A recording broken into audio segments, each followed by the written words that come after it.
Radio. I'm Sarah Kate Bazant, and staying together is more important than how we stay together. I'm Alistair Stevens, and this job, we try to save as many people as we can. Sometimes that doesn't mean everybody, but if we can't find a way to live with that, next time, maybe nobody gets saved. And I'm Vinton Bain, and I can't go to Germany. Why? I got homework. All right, I'm going to pretend you didn't say that. And welcome to Excelsior! This week we're doing Captain America Civil War, and I think we're all very, very excited about it. I know I am. It's been a long time coming. Yeah, it really has. Yeah. This is such a good movie, you guys. Yes, it really is. I Well, and love this movie. the amazing thing is that the first time the three of us ever got together and podcasted, it was about the trailer for this film. Right. Back when we were doing Crisis on Infinite podcasts. That's right. Yes. And we did an hour and a half long show on a 3-minute trailer. And we were right to do it. We were. Yeah, I could do another hour and a half show in the trailer for this movie. We probably could, yes. Well, now we could do like a 3-hour show because now we know all the stuff. The movie came out and we saw it. It was great. So we won't be talking too much about the comic this movie is based on because there isn't enough time really. But if you want to hear our thoughts on the comics that this is based on, back before the film came out, we talked about it on that Crisis on Infinite podcast that we've mentioned a few times. It's in the Read Brave Comics feed for My Comics podcast. So if you want to check out those episodes, go check them out there. We'll probably have a link in the show notes to that. You can also hear our original discussion, like Sarah said, of the movie before it came out and then after it came out over on that feed as well. Also, we'll only be diving into the histories of characters introduced in this film. That is Zemo and Black Panther mostly, because we'll be talking about others when we get to their own movies in future episodes. Yes. And we're probably not going to spend that long talking about Ant-Man in this movie, despite the fact that I really like Ant-Man in this movie. He's very good, yeah. Despite not liking Ant-Man that much in, what was that movie called? Ant-Man. We have to rewatch that movie and see I if like we that can movie, romance. but he is much better in this movie than that. He's just team player, I think.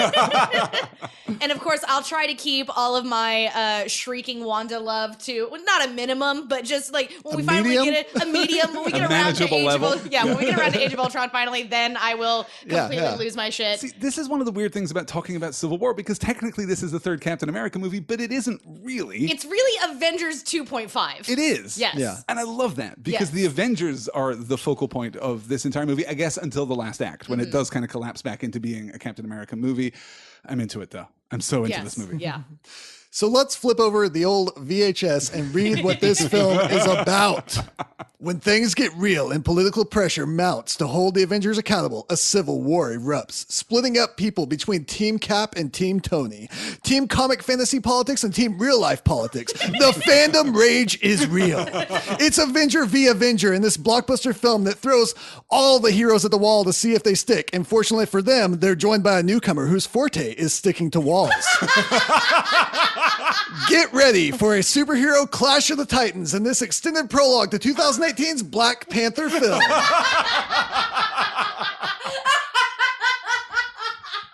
So another thing that we won't talk much about in this episode are the creators, because we already talked about them. They made the last Captain America movie as well. So go back and check that out if you want to hear more about them and had not listened to that episode for some crazy reason. Yeah, what are you doing? Jumping in with episode 3. Yeah. Totally fine. Sure. I mean, you know what? Maybe people are just like picking and choosing their favorite ones. Yeah. That's fair. That's fair. So the directors, Anthony and Joe Russo, and the writers, Christopher Marcus and Stephen McFeely, as we said, Winter Soldier, these are the guys. One of the weird facts about this film is that it actually coincided with the 75th anniversary of Captain America, and that same year it came out marked the 10th anniversary of the original Civil War comic and Black Panther's 50th anniversary. So this was like kind of perfect timing for this film to come out. Like just a lot of birthdays, basically. We should say, I guess, that this doesn't actually have that much to do with the Civil War series, which we discussed in advance of the movie coming out. We're not really looking at the Civil War as it was depicted in the comic books. This is an entirely new conflict. I guess the roots are kind of the same and the big themes are kind of the same, but the way it plays out is completely different. Civil War did not actually have that much to do with Bucky at all. At all. Shocker. It had a lot to do with characters who, for rights reasons, can't even be in this film. So, and speaking of that, originally in the film, Black Panther had a much, much smaller role. He did show up, but they knew he was going to be doing his own movie, so they weren't actually going to do very much with him. They wanted to introduce him in that film, but they had problems securing the rights with Spider-Man up until the very last minute, which is why Spider-Man has such a small role. They meant for him to have a much larger role like he does in the comics. Okay. But they just couldn't get the rights figured out with Sony until Sony finally realized, oh, hey guys, we're messing things up real bad and we need some help. Hey, Marvel, will you help me with my Spider-Man movie? Exactly. So last minute, they pushed Black Panther a little bit harder. They introduced introduced him a little bit more than they had planned on originally. And I'm completely fine with this. I love Spider-Man. Everyone that knows me knows I'm a huge Spider-Man fanboy. I am Spider-Man, but Black Panther is so good in this film. He's fantastic in this film, though I don't want to take the spotlight entirely away from Spider-Man because, Vinton, I think you and I are of one mind on this. This is our Spider-Man, right? Yes, finally. This is it. This is the guy. I'm more a fan, I think, of the Tobey Maguire movies than you are. You're more a fan of the Andrew Garfield movies than I am. I think so. I'm not a fan of Andrew Garfield, but I'm more a fan of the movies. But Tom Holland as Peter Parker He's so perfect. He's perfect. Speaking of Tom Holland, he had mentioned how intimidated he was when he came to screen test for Spider-Man, and he said that Robert Downey Jr. took him aside and said, listen, I remember my screen test for Iron Man. I remember how terrified I was. Just think of it as an audition. It's nothing too scary. If you get it wrong, we'll just do it again. No pressure. And I just love that, like, he's Tony Starking him in real life. Yeah. He really is. Robert Downey Jr. apparently just the nicest guy in real life, which is great. Is a little surprising, honestly, because you would expect him to maybe not be, but apparently very, very supportive. Yes. There's a lot of fun that was had, I think, by the actors in the behind the scenes thing. And we might talk more about that as it goes on. But one of the interesting things that I thought was funny that before the fight scene between Robert Downey and Sebastian Stan, Downey sent him a video. Sebastian Stan sent Robert Downey a video of himself doing bicep curls in front of a decapitated head of an Iron Man suit and attached a message saying, looking forward to our scene tomorrow, Robert. Confirming my theory that Sebastian Stan is actually basically the Winter Soldier. Makes a lot of sense. I also loved all of like the promo stuff that was coming out just as this movie was about to come out. Like there was a thing on Twitter for a little while where if you tweeted either hashtag Team Cap or hashtag Team Iron Man, you would get a response from a bot that was like a little 5-second clip of one of the actors responding to what you had done. Yeah. I retweeted that approximately 8,000 times because I wanted Elizabeth Olsen to talk to me in my Twitter feed. I'm not proud of it. Not sorry. I'm defo not sorry. Another character that was originally planned to be a bigger part was Hope Van Dyne, the Wasp. In an early draft of the script was going to be a bigger part of this film, but she was removed because they realized that really putting her in there, kind of shoving her into this gigantic cast was doing a disservice to introducing her character. So they really wanted to introduce her with her own film, with Ant-Man and the Wasp being a bigger part of that, which I've heard that from what people have said about the way that is going, that she is going to be a really big part of that film, and it is really titled after her for a reason as well. Oh, that's really exciting. Do you think that she's going to be in Infinity War? It's possible. I don't know. The poster for that film is going to be a billion names and then very small on the bottom, Avengers Infinity War. It's all text. I'm down for it. It's a block of text. There are also more in-jokes with this film. We mentioned last time that some of the community stars showed up on Winter Soldier, and here during the airport fight scene, a truck is seen with the Bluth family logo from the Arrested Development TV show, because the Russo brothers, of course, worked on it as well. So I just love those in jokes that are so quick to miss if you're not paying a lot of attention. This movie is lighter than Winter Soldier, and thus is allowed to be even funnier than Winter Soldier. Yeah. This is, I think, far and away the funniest Marvel movie to date. For my sense of humor, I find this funnier than Guardians. I think this is really on point, and so much of the dialogue just sparkles, and there's so much of it. Yeah. For a movie that has the potential at least to bog down in this giant ensemble, to become kind of leaden and kind of perfunctory in its movement, this movie just keeps the pace right up, and a lot of that, I think, is the result of scintillating dialogue. Mm-hmm. Yeah. I completely agree. I love the dialogue in this film. I love all of the character moments that we get. It's a really good movie, you guys, and we get to spend so much time with these characters. I remember when we were first talking about this movie right after it had come out, and we finally did that episode where we're like, okay, well, we did the trailer, now let's actually talk about the film. And just how thrilled I was that Wanda got to be like such a big part of it. It really was, I mean, like exactly what you were just saying, Alistair, about how like with an ensemble this big, it would be very easy to, I don't know, lose everybody in the third act of the movie, maybe? Yeah. But the first two acts are great. We spend a lot of time with everybody the way that we need to. The transition into the third act, I think, is problematic because it does suddenly remember, oh, wait, we're a Captain America movie. We're not an Avengers movie. The Avengers? Get rid of all these extra characters. We don't need them. It's fine. It's fine, you guys. It's fine. Unfortunately, some characters do fine with that transition. Sam, I think, works out pretty well. But some characters are just lost, and I don't think any character suffers as much as Nat. Yeah. She just disappears from the film, and it's just gone. Where did she go? That is slapped over it Yeah, it's problematic. Mm-hmm. And on that note, let's jump through our film run through. I kept it a little bit shorter this time, and I'm going to run through it really quick because we got a lot to cover, guys. Yes. So our film opens in 1991 with code words being read from a book over Bucky Barnes, a brainwashed Winter Soldier. He goes on the mission, causing a car crash, killing those in the car, and recovering some bags of super serum. Mm-hmm. After the Avengers defeated Ultron, Thor and Hulk have gone missing in action. Hawkeye has gone home to spend time with his family, and even Iron Man has become less active. The Avengers now consist of Captain America and Black Widow, Scarlet Witch, Vision, War Machine, and Falcon. Basically the good team that we saw at the end of Age of Ultron. Yes. Right. Yeah. Mm-hmm. In Lagos, Nigeria, current day, the team, sans Vision and War Machine, tracks Brock Rumlow, badly burned from the events of the Winter Soldier. I hate that guy. Wearing a skull mask and going by Crossbones. I like that we get to see the team has been training here. There's some growth since the last film. They work really well together. Yes. I like their snappy dialogue back and forth between the each other. banter in this opening scene is absolutely brilliant. I love, just all of it. I love that you've got, first of all, everybody on Team Cap when they go undercover wears baseball caps. Yep. That's your thing. Yeah. That's what you do. That's part of your deal. But I love that, we see Wanda sitting at the patio table, and then it turns out that Nat is just a little bit behind her. Everybody's communicating through the little ear radio thing, the magic radios that just work everywhere, wherever you need them to. I love that we get to see Cap basically like quizzing Wanda, like, okay, what do you see? You're looking around. What do we do with the situation? What do we do with this? And it's really great. Like, Cap cares about his team members and wants them to be doing well. And they've obviously been working together and training together. And it's my favorite thing. I'm pretty sure that Wanda and Nat don't talk to each other at all in this film. I think you're right. I think that's accurate, and that hurts me on a deep, deep emotional level. Yeah. They ought to be best friends. They should be, and they should at least have some kind of interaction because it's thematically consistent too. Here's Nat concerned about her history, as we saw back in Winter Soldier, concerned about being a monster. Mm-hmm. And now Wanda is teetering on that precipice herself. Yes. They should absolutely have a scene together, have some kind of emotional connection where they can move through this. Yes, yeah. I mean, they're two girls from Eastern European countries that were raised as weapons, that were controlled by people for, so much of their lives. And now they're both working with Steve to try and fight the good fight. Natasha Romanoff, Wanda Maximoff, why aren't they BFFs? Please, I just want to see them have a single conversation. Yeah. So these next few scenes really open the movie with a bang, pun intended maybe.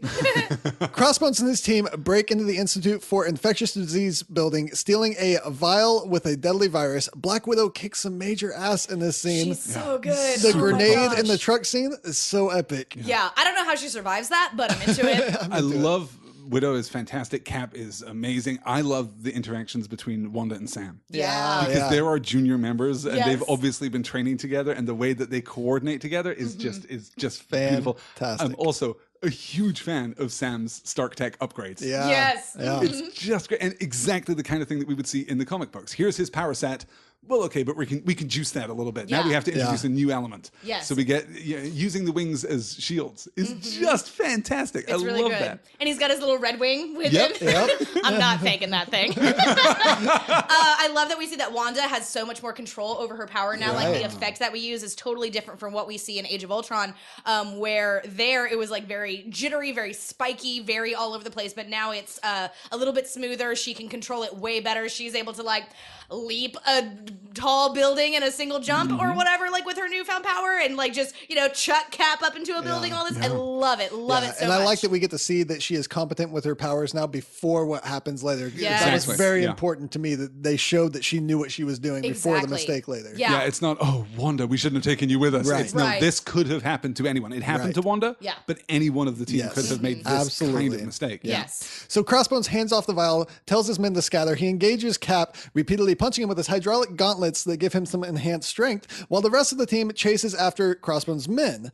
Falcon finds the one holding the vial and shoots him, and the Black Widow grabs the vial before it hits the ground in a really fantastic scene. I love that so moment. good. Cap overcomes Crossbones, who tells him that Bucky Barnes remembers him. And with that distraction, Crossbones triggers a bomb on his vest, and the Scarlet Witch is able to contain the explosion, but she's only able to elevate it a little bit before she loses control of it, and the explosion rips through the 7th floor of a nearby hotel. Cap calls for fire and rescue and runs in to help. Wanda looks at the destruction in shock. This is the inciting incident of our film. Sure. Right? Yes. This is, this is where stuff pops off, and this is how the Civil War begins. Yeah. it's, we were just talking about how we're glad that we get to see how competent Wanda is right before this. And, if she had not contained Crossbones in the explosion right there, I mean, there were dozens of people around them. It would have destroyed so much. There would have been so much more death and destruction. Yes, we end up losing that floor of the hotel, but I don't know, maybe a dozen people get hurt, maybe a couple of people died because of Wanda. Fewer. Right. Yes. Yeah, absolutely. And she's not able to realize that, but then later we get the scene where Cap is talking to her and it's like, no, you did the thing. And, so it could have been much worse if it weren't for you. And I love Steve and Wanda's relationship so much. So great. Yeah. So great. It's a heartbreaking, harrowing scene. It's supposed to be, but you guys, let's just take a moment. Let's raise our glasses. Brock Rumlow is dead. Yay! Yay! I hated Bye, that guy. Crossbones. All right. And now we can move on. We then cut to Tony Stark at his old university giving a virtual reality recreation of his own history, a way to process grief that he's come up with. I like the dialogue there where his mother says, "Be nice, dear. He's been studying abroad." And his dad says, "Really? Which broad?" Yep, that's Tony. John Slattery just playing Roger Sterling here. Also, I really like the graphics. It really worked for me, especially when they revealed it is a virtual reality thing that makes it that much more, they can get away with that. Yeah. But I was like, that's really cool that they can do that. It looks a little inhuman. And I think, when we get the reveal, that kind of excuses that. And you think, okay, this is great. This is actually really good. You're not actually trying to show us young RDJ. Right. He's doing this thing. Okay, all right, cool. There are some problems with the graphics in this movie, and they all seem to focus on Robert Downey Jr. because when he's in the Iron Man suit without the helmet, there's just a weird disconnect between his entirely CGI body and his weird floating disconnected head that I find very distracting. It's usually very good. But just keep the mask on, guys. That's why he's Iron Man. I get it. I understand why you want to see Robert Downey's face when he's emoting and doing the acting thing that he does. But that disconnect when he's not wearing the helmet is a little weird for me. At the end, Tony announces the Howard and Maria Stark Foundation and tells the students that they are each approved for a research grant. Go break some eggs. Yeah, go break some eggs. It's so good. You really get to see that he's really dived into the business side of things, trying to help the world with his money. Yeah. Pepper Potts. We get to see mysteriously gone. Yep, Pepper Potts and Tony are apparently on the outs. She was brought up on the projector for his speech, and then they didn't realize that she wasn't going to be there. Oh, whoops. Which is a great human moment, and I think the right choice, because there really isn't space for Pepper in this movie. Yeah. Right. The principal from Community makes a cameo as a principal in this world, which just makes me think that Community is in the Marvel universe. Again, just playing the same character. Just the same guy. Yep, he's just moved on to a different university. Danny Pudi graduated and went to work for S.H.I.E.L.D. And afterwards, a woman confronts Tony and shows him a picture of her son who had been killed in Sokovia, crushed by a building that the Avengers had knocked down. Listen, hang on. Okay, all right, first off, I get that this woman is upset. I get that you lost your son. The Avengers were not the only ones knocking down buildings in Sokovia. Well, actually, it is all Tony's fault because of Ultron. I was going to say, he created Ultron. Specifically and that's his where fault. it comes down. Very specifically And she gives that line that really, I think, is what puts the nail in the coffin on him. Who's going to avenge my son? At which point Tony thinks, why did I call them the Avengers? Why did I do that? It was a terrible name in the first movie. What was I thinking? Cap Super Squad just doesn't have to Super Squad. Howling Commandos? Is anyone using that? Is anyone using Howling Commandos? That one's taken, I guess, huh? A quick show of hands. That URL's gone. Yeah, then you have to get howlingcommandos.biz and that's I knew you were going to say .biz. I knew you beat me by 1 second. .museum. .info. .tv. At the Avengers headquarters, the team is watching news footage of the Lagos mission. The reporter talks about the casualties, some Wakanda citizens. Cap says that he let his guard down and people died because of it. He tries to comfort Wanda, who is taking it very hard. Vision phases in and tells Steve that Tony has arrived and he has brought the Secretary of State, Thaddeus Ross, as a guest. Thaddeus Ross? Thaddeus Ross? You talking about General Thunderbolt Ross? Yes. From the Hulk movie? From the Hulk movies. movie? They didn't want to put the Hulk in the movie, but they thought they'd do another kind of wink. This is really interesting because there is a question over the canonicity of this character. He is playing a character with the same name, certainly seems to be similar. This could tie that Hulk movie, which is kind of quasi-canonical itself, closer to the MCU. Did he work for you showing up in this movie? Yeah, I liked it. I liked it. Yeah. I had no reaction because I haven't actually seen The Incredible Hulk. Oh, okay. Yeah. You should. It's pretty good. Okay. Yeah. It's really I was pretty like, good. all right, here's a guy. His name's Ross. And then John Watson shows up and his name is Ross. And then we've run out of names, I guess. All other agents are named Ross. Yep. Both of them are important comic book characters in the Marvel Universe. Yes. But it is weird that they decided to put both of them in this film together. Can we talk about, just really quick, Paul Bettany as Vision just phasing into Wanda's room? And he's like, but the door was open. I thought, oh, okay, sorry. I love it so much. It's so great. What do we think about this conversation between Cap and Wanda? I love it. I think it's a really great and touching moment between the two of them. Cap says that this happened because he let his guard down. Yes. To what degree is he right? To I what think degree he's very is this right. his fault? I think that it's really Crossbone's fault because he's the one with the bomb on his chest, right? Sure. Okay. But I mean, Cap even says, he said Bucky, and it's like I was a 16-year-old kid all over again. He got distracted. So he got distracted, which happens to Vision again later in the film. Distraction is a serious problem for the Avengers. Apparently. Yeah. You can't have friends if you want to be a superhero. I think it's people you're in love with. Because it's Cap and Bucky and Vision and Wanda. Well, we'll deal with that in this film. Say it. Won't we? No, I love the relationship between Steve and Wanda. It makes me very, very happy. Wanda lost her brother in Age of Ultron, which I'm sad that we don't mention Pietro at all. I mean, like, the closest thing we get is the mention of Sokovia. Yeah. Right. And there has been some time, but it still would be nice. I mean, like, we didn't get to see that time. Yeah, it's her twin brother. We never, I mean, like, we saw him die. We never got to see, like, Wanda having to, like, see her brother's corpse. There is the mention of Hawkeye saying that he owes a debt. That's true. To yeah, Wanda. because Pietro saved his life. Right. But otherwise, I mean, like, Pietro isn't mentioned by name. We don't really, I mean, okay, does this movie basically take place a year after Ultron? Yeah. Okay. Yeah, I think so. So about a year has passed. So maybe I don't know. I just wish that we could have done something. It felt like we just completely ignored, and I mean, I guess we don't completely because we do have the mention of Sokovia and all of that, and then Hawkeye talking about the debt. But it's just... Yeah, but in a movie where we take the time to name check Thor and Banner, and we take the time to name check Pepper, even though she's not going to appear. Yeah. Right. In a movie in which we take the time to deal... Okay, we'll talk about Peggy Carter, you guys. We'll get to that. Yep, not there yet. Just hold on. Prepare ourselves. Deep breath. We're perfectly comfortable making these deep cut references to the rest of the MCU. It is weird that nobody mentions Pietro. Right. Not necessarily weird that Wanda doesn't. I could buy her not saying his name or not making direct reference. But I would expect something from one of the other characters. A throwaway line from Cap to Tony saying, she's already lost her brother. She's lost so much. Right. Yeah. That would have been very good because they had that whole conversation whenever Tony's like, no, she's fine. I've got her at the bunker. She's totally safe. Yeah. And Steve's like, she's just a kid. She's a kid who's lost everything. They didn't want us to know that he's going to come back in the next film, Superman style, where he was just regenerating in the coffin. Oh, thank God. I have been waiting this whole time. I would be so happy. Oh, Jiminy Christmas. I really liked his portrayal of Quicksilver better than the other one. Everybody, you didn't see that coming? You didn't see that coming?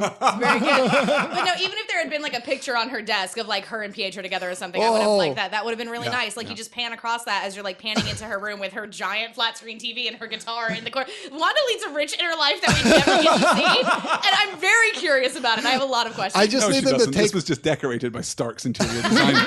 I just need them to take the scene from the end of BVS with Superman's coffin and the dirt rising up and just splice it in and act like it's Quicksilver's grave as just a joke. We can do a fan cut of that. Let's do that, please. But no, I love the relationship between Steve and Wanda. I love that he has stepped into like this mentor, big brother role, and legitimately cares about her, and it was legitimately, not just like, hey kid, it's okay, we all screw up, we all make mistakes, but like taking it upon himself, being like, I should have been better. I set you up for failure by, not by getting distracted. I let this happen to you because of, I wasn't enough. And that's key. One of the things about Civil War for me is that while I enjoyed it the first time through, I didn't, I think, get it. I thought that it was kind of a messy movie that succeeded on its raw energy, and it really isn't. It is like clockwork just under the surface. You have to pay close attention, but it is really well crafted.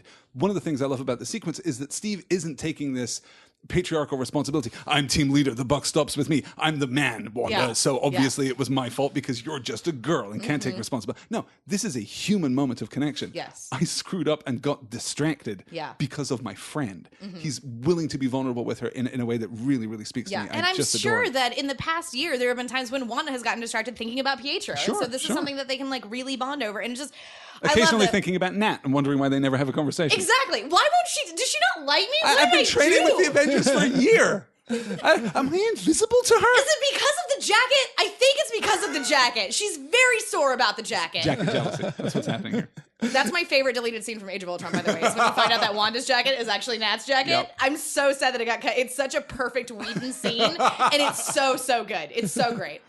So the group meets with Thunderbolt Ross, who tells them that some people look at them as heroes, but others think they're vigilantes, which if the Defenders were sitting at the table, they'd be like, and what's your point? Yeah.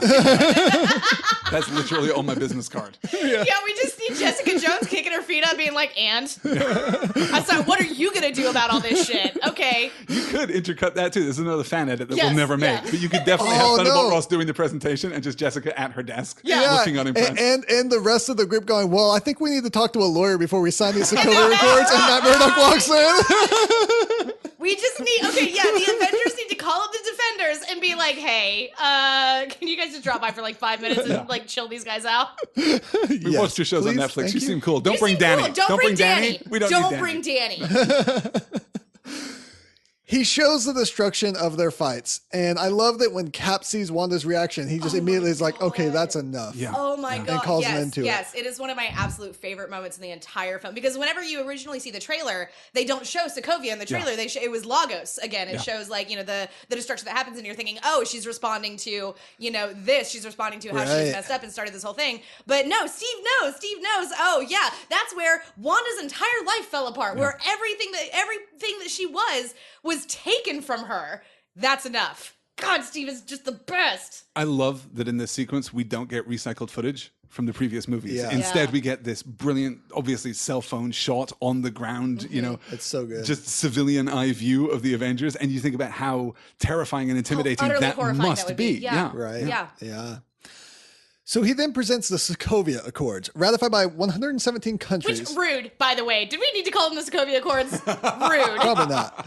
The Accords state that the Avengers will operate under a panel supervision, only acting when the panel decides it's necessary. He says that there will be a meeting in Vienna in 3 days, and they can either sign or retire. Mm-hmm. It's a great nexus of conflict for this entire movie going forward. It's only really, I guess, a third of the conflict because 2/3 of the conflict is focused directly on Bucky and what's going to happen to him. But I like this very much. This idea that the Avengers have been operating as an independent body and they either need to become sanctioned, they need to become official, or they need to stop. And I like that Thunderbolt Ross isn't saying, if you don't sign, we're going to make you sign and we'll just conscript you. This is this is going to go bad for you. He says, no. You can just stop. You can just go home. And you see on Nat's face that she's thinking about it. Hawkeye has already retired. She's thinking about it. Some of these characters would actually really like, I think, to stop being Avengers. But here's the thing. They could not actually do that. I don't think that. I don't not think even that, Hawkeye. Yeah, could actually. As we learn. Hawkeye comes right. Clint comes back. He's got a baby at home, and he comes back to take care of his adopted daughter. But no, it's very sweet. It's very precious. It's very good. But yeah, I mean, even if Nat was, I'm going to sign this and I'm going to go, I don't know, chill wherever the hell you chill whenever you're a super spy and got to stay under the with Laura and Clint is what she does. She goes and she hangs out with the kids, right? But the minute that Loki comes back or that something like Ultron happens again, she's suiting up. They're all going to suit up. Right, because Tony Stark even technically retired at this point once or twice. Yes. A couple of times. On the suit, which is why we're not seeing Potts anywhere. Mm-hmm. In Cleveland, a man kills another man, taking the Winter Soldier code word book from the beginning of the film. Mm-hmm. This man is Zemo. He found the other man through files released by Black Widow and the Winter Soldier. I love this detail. This is so incidental. It's so unnecessary. This could just be Zemo's evil plan. Yeah. But instead, it springs directly from the actions taken by Widow at the end of Winter Soldier. Releasing all of the S.H.I.E.L.D. Hydra files has opened the world up to this kind of danger, which is exactly what was predicted. Yes. The Avengers are reaping the consequence of their own actions, and it's beautiful. It's a great piece of motivation that is unnecessary, but totally speaks to the way that Marcus and McFeely build out these stories. Yeah. Right.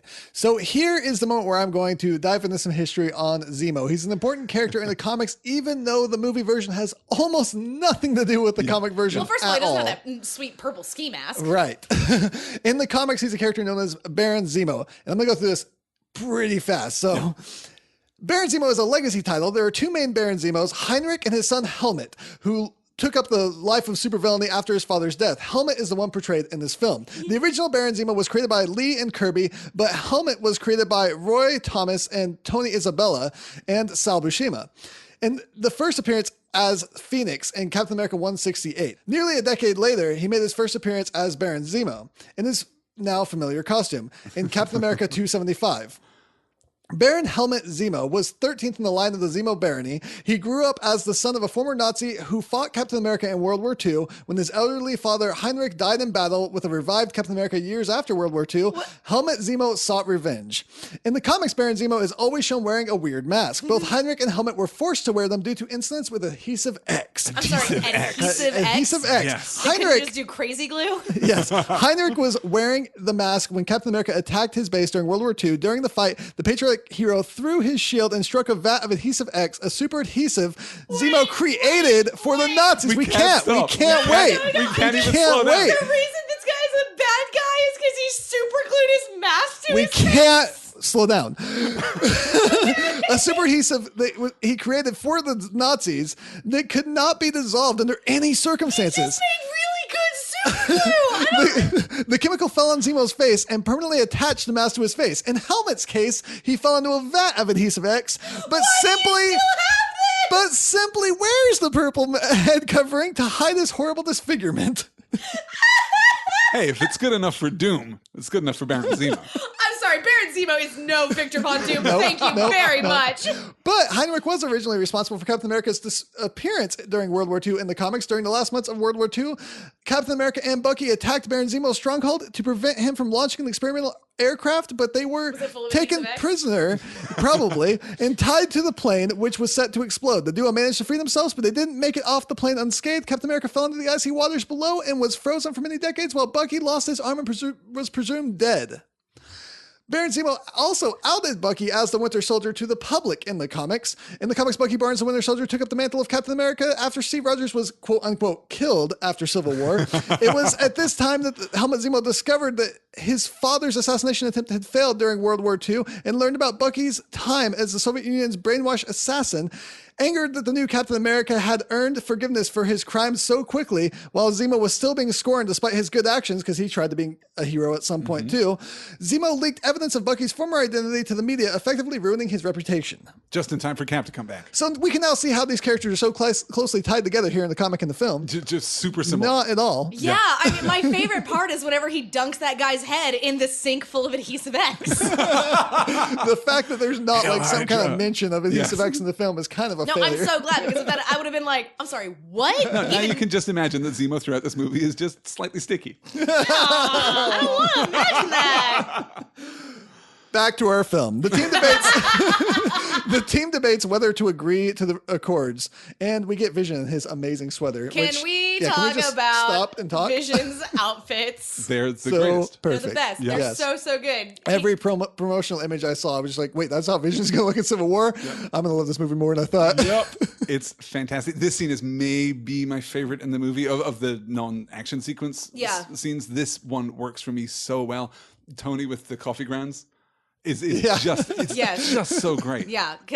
Oh man, and it's so great. We see, I love whenever Nat's like, Tony, you're being uncharacteristically non-hyper verbal, and just like everybody having to deal with this and like talk about this and like figure out like what are we gonna do? Like, are we going to do this? And can we do this? And should we do this? And just, I could have watched an entire movie just about dealing with the Sokovia Accords. Yeah. And if we had like just plucked Bucky straight out and been like, we'll deal with him in Captain America, I don't know, 5 or whatever, like that would have been great. No, I could too. The movie's about to pivot away from the political reality here to the personal story, which is, that's a choice that you can make. Right. And generally, I really enjoy the personal stories, but this political story, I'm really intrigued by, because everyone's personal story is tied so heavily into this. What do you do when they tell you either work for us as a superhero or stop being a superhero? Exactly right. When you know they're not going to stop being a superhero. They're not going to stop being a superhero, and you fall prey to, the whims of elected officials. Exactly, which is what we just dealt with in Winter Soldier. Exactly. We just did this. And we dealt with some of that. We dealt with some of that ideology in Iron Man movies as well, where Tony Stark was on the other side of that fence. Exactly right. Yeah. What do we think of the political divide here? Because this is going to be pretty much our last opportunity to talk about the political civil war that's unfolding. Are you, at this point, Team Cap or Team Iron Man? I'm Team Cap. I'm Team Cap. Yeah, me too. I can see Tony's point. I can see the idea behind this. And certainly when we get to the UN and we're talking about this kind of engaging the Avengers by consensus, I'm into that idea. I think that accountability is important, but I don't think taking away the Avengers' autonomy in the name of accountability. Yeah, I don't think that Ross did like a great job of like explaining because he was like just being like he's being Thunderbolt Ross. But I mean, like when you get to the UN at that point, you're like, oh wait. This actually does make a lot of sense. And yes, maybe there should be some accountability. Yes. And I see how that. But whenever Ross is just like, do it or you're out, it's like, well, hell no, I don't listen to you. Captain's orders. Yeah. Right. Yeah. And I think without all of my comic book background, I might have looked at it slightly differently, but I can't imagine much differently. But with the comic book background, I know Ross is a jerk and we shouldn't do anything he says. I don't really care for Tony Stark. And I know that he's wrong often. Yes. And especially when it comes to a Civil War story, Stark's not the one to follow. I do like very much the idea that Tony has now left behind some of his independence. He has believed for the longest time that he is the one to save the world. That goes all the way back to Iron Man 1. He won't take any kind of, he won't take responsibility and he won't be susceptible to accountability, as we saw with Ultron. I mean, Ultron is the most disastrous example of that. Yeah. And that was literally all your fault, Tony. Yeah, deciding that he can protect the world. Yeah. He and Banner. Yeah. People tend to forget that Banner was also standing there, but that's fine. But I mean, okay, but it wasn't Banner's robot. That's fair. But this is a Tony who really has, I think, been transformed. And again, you watch this movie once, you might not get all of this, but you watch it 4, 5, 6, 50 times, you really start to see the subtlety in Downey's performance. I think he's really communicating a changed perspective on Tony Stark. Yeah, and I really do I mean, even though like I am, solidly Team Cap, and I'm like, no, exceptional people need exceptional rules, and if you're going to be a superhero and go and save people, then you need to be allowed to go and do that thing. I do get where Tony's coming from, because Tony maybe now is realizing, oh wait, we do need someone in charge of us. Otherwise, we build Ultrons. Yeah. If someone isn't talking to, then we're no worse. Then we're no better than the bad guys. It's definitely believable for sure. Yeah. So in the film, Tony shows the picture of the boy who was killed in Sokovia and tells his story. Steve asks what will happen if there's somewhere they need to go, but the panel won't allow them. Tony replies, if they don't agree to this now, they'll be forced to later. Yeah. Cap abruptly leaves after getting a text about Peggy dying in her sleep. All right. I mean, we got to talk about it. Yep. I'm just grateful that we don't have to see Haley Atwell this time. We just get the beautiful picture. Yeah. Which is lovely and great. And I do think that it was probably, it was time for Peggy to rest. Yeah. Yeah, I think so. And in this movie, this is probably the best time for this inevitable event to occur. Yeah. It would have been heartbreaking if we'd come into this movie and there'd just been a throwaway reference to, well, when Peggy died 6 months ago. We would have been pissed, right? I would have felt cheated. Yes. Do what now? Peggy does not die off screen. What are you saying? Yeah. And this is a good way to tie it into the comic, where it was actually that woman from earlier, her son who had died. It was his funeral that they were attending when the Civil War really broke out in the comics. And so this was a way to bring it together in that church scene. And it actually has a speech that is kind of mimicked here as Sharon Carter gets up to speak at the funeral, where Cap finds out that she's Peggy's niece. Yeah. She gives this speech that's actually a variation of a wonderful Cap speech that was given to Spider-Man in the comics. Yes. I asked her once how she managed to master diplomacy and espionage at a time when no one wanted to see a woman succeed at either. And she said, compromise where you can. Where you can't, don't. Even if everyone is telling you that something wrong is something right, even if the whole world is telling you to move, it is your duty to plant yourself like a tree, look them in the eye, and say, no, you move. I love Sharon Carter in this movie. It's so good. I'm really glad that they gave that speech to her. Yes. I am a little disappointed because, having read the comics and Amazing Spider-Man number 537, the Civil War tie-in, Cap gave this speech to a Spider-Man who had put himself on Tony Stark's side of the Civil War, realized it wasn't working out so well, and Cap had to kind of confront him and talk to him. Yeah. It was such a great moment in the comic. This is crucial because in Civil War, Peter Parker for the first time reveals his secret identity. Yes. He actually is public in the Civil War, and that has disastrous consequences too. Sure. And just for contrast, I'd like to read that speech really quickly. Cap says, doesn't matter what the press says, doesn't matter what the politicians or a mob says, doesn't matter if the whole country decides that something's wrong, that something wrong is something right. This nation was founded on one principle above all else, the requirement that we stand up for what we believe, no matter the odds or the consequences. When the mob and the press and the whole world tell you to move, your job is to plant yourself like a tree beside the river of truth and tell the whole world, no.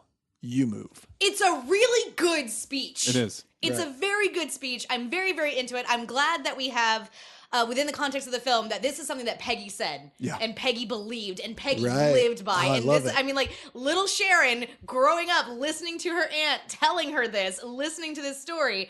I mean, we saw Sharon in Winter Soldier, absolutely, but like, no, Captain's orders. I'm going to do what Cap says. I know, I'm not going to be with Hydra. I'm not siding with Hydra. I know what is right. I know I'm going to plant myself by the river of truth and no, you move. And it's and just, even here in this film, she teaming up with Cap, helping him out left and right, is really just showing that is so ingrained in her. Yeah. I really, really, really enjoy. Except for the kissing scene, which we'll get to when we get to it. Yeah. But I love Sharon in this movie. Yeah. I think that she's really capable, really strong, really smart, and I really do feel like she's like trying to like live up to this Carter legacy, which I'm like super into. That's very good. I'm very, very into it. It's my sweet precious cinnamon roll. I adore her. So Widow meets Cap at Peggy's funeral. She tells him that she, Tony, and War Machine and Vision had all signed on, with Clint retiring and Wanda unsure. Cap says he can't sign. Cap says that he can't sign. When he asks why she came, she says, "I didn't want you to be alone," and hugs him. It's so great. I love that this moment. is a really, really, really excellent scene. And a perfect extension of Cap and Nat from Winter Soldier. Yes. Which, as we discussed when we talked about that film, we loved a lot. Yeah, we really, really do. Yeah, because it's really, really good. Apparently, there's a deleted scene right here. The scene is actually extended a little bit, where Nat is talking to Cap about how, like, right after the events of Age of Ultron, she went to Russia to find her parents, and that it was just 2 little gravestones with names on them, and is talking about, right before, when she's saying, it's more important that we stay together than how we stay together and all of that, and talking about family and the importance of that and how you can lose that at any time, and basically telling Steve, you're my family and I don't want to lose you. I don't want to just one day have to go find your gravestone someplace. So you buy Nat's decision in this movie, you buy her decision to side with Tony?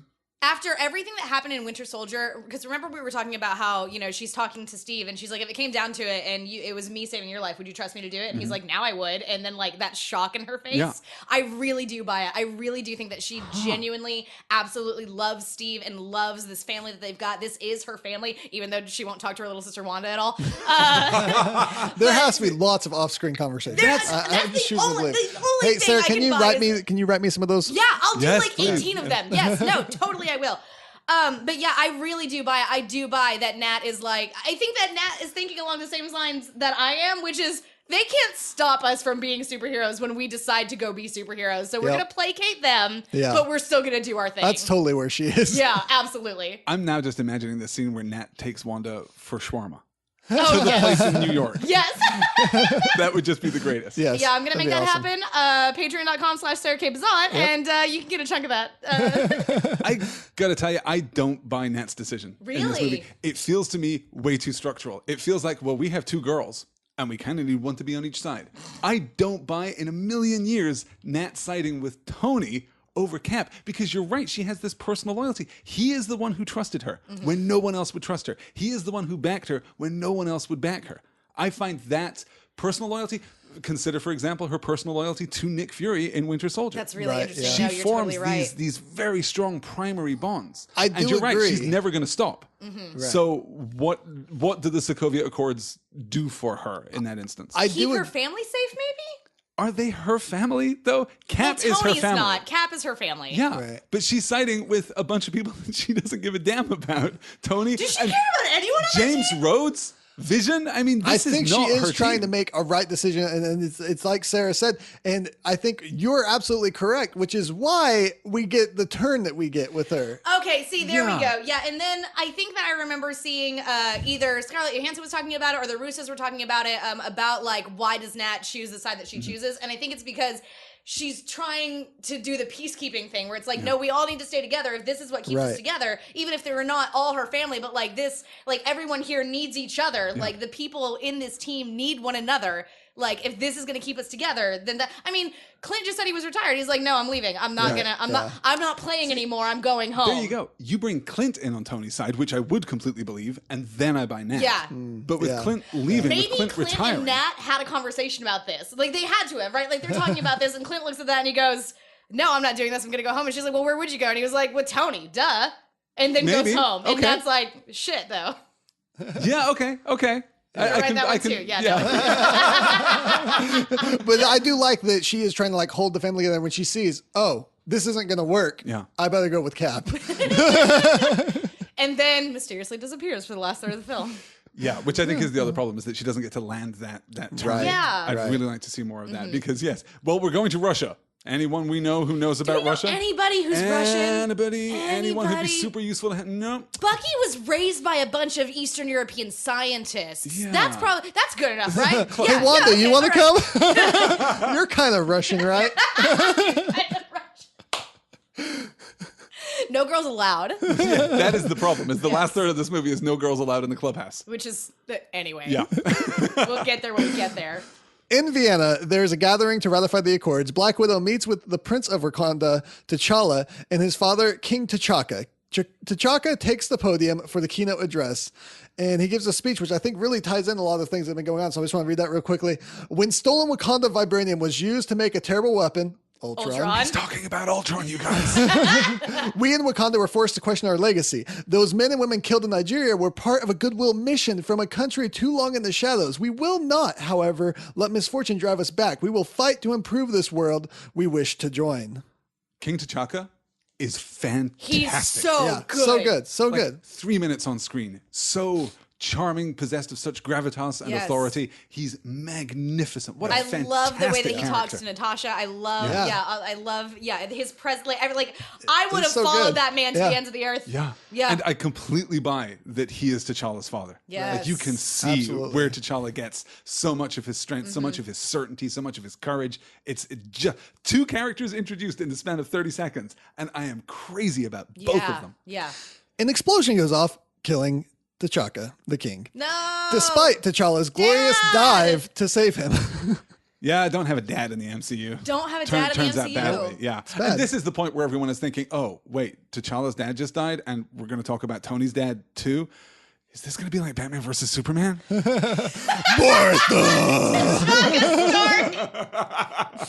My dad was T'Chaka too. No, it was Howard T'Chaka. That's where he got all the vibranium. Wait. It was an honorary name given to him, T'Chaka. Meanwhile, Cap and Falcon are with Sharon Carter when a news report comes in showing the destruction of Vienna. Security footage shows the man who planted the bomb saying it was the Winter Soldier. Sharon gets a text and tells Steve that she has to go back to work. Black Widow looks around and sees hundreds of injured people, and she talks to the Black Panther. And T'Challa says, in my culture, death is not the end. It's more of a stepping off point. You reach out with both hands, and Bast and Sekhmet, they lead you into the green veldt where you can run forever. That sounds very peaceful. My father thought so. I am not my father. T'Challa, task force will decide who brings in Barnes. Don't bother him, Ms. Romanoff. I'll kill him myself. I'm into it. T'Challa's so badass, you guys. He's so good. I'm wicked into it. And I get that I'm already calling him Black Panther. That's just who he is to me. I'm still going to keep doing it. You know, it is kind of interesting. Now that you've talked about the, it's weird that Nat takes this position, I suddenly also am like, it is weird that Nat takes this position. Wait a minute. What? Why are we doing this, though? Maybe we'll figure out why. I could have lived, even because T'Chaka is so good, I could have lived with her being on the fence and being in Vienna anyway. And then seeing... And then he gives this speech and she is moved by it. And then he, if she just hadn't already told Steve that she'd signed, that she was committed, and she had just been a little more fluid in her position, I could see her being moved by these events and deciding, no, the world is just too dangerous for people like me. Well, speaking of, Widow talks to Cap, telling him to stay home, and he tells her that he has to be the one to bring in Bucky. He hangs up and looks at the damaged building, having already arrived in Vienna, which I really like. I don't think I caught that the first time what happened there. And I was like, oh, he's there. Nat just lowers her phone and she's like, well, shit. And I like that quote from Sam Wilson talking to Cap. The people that shoot at you usually wind up shooting at me. We got Steve wearing a baseball cap. We got Sam wearing a baseball cap. Yep. Sharon didn't get the memo, so she doesn't have her baseball cap on. Too bad. She's never really going to be a part of the team. Sure Team baseball cap. Team baseball cap. Sharon approaches and she hands Cap a file so he can get a head start on the manhunt ahead of a military task force with orders to shoot to kill. Which is fair. Zemo goes over the code words in his book. A machine is seen in his hotel room. In Bucharest, Bucky sees that he is being accused of the bombing in Vienna. Well, first of all, Bucky is trying to buy some plums. All Bucky wants. That's only once. Is plums some are tasty, known tasty for plums. helping Alzheimer's, which is really interesting that he's having memory problems and he's eating plums. interesting. Oh, that's I don't know if that so was neat. on purpose or not. but- Surely it was. Someone's was like, no, Wow. he needs to be getting plums. Yeah. Also, he gets to speak. I think it's just called Romani. I could be getting that wrong. I'm sorry, but he is Romani, the actor. Yeah. So he says it like so perfectly in the that's film because awesome. that's a language native to him. Excellent. So he realizes that he'll have to leave quickly. Steve goes to Bucky's apartment and finds him there. Bucky tells Cap he read about him in a museum. Cap asks why he pulled him from that river, but Bucky says, "IDK, bruh."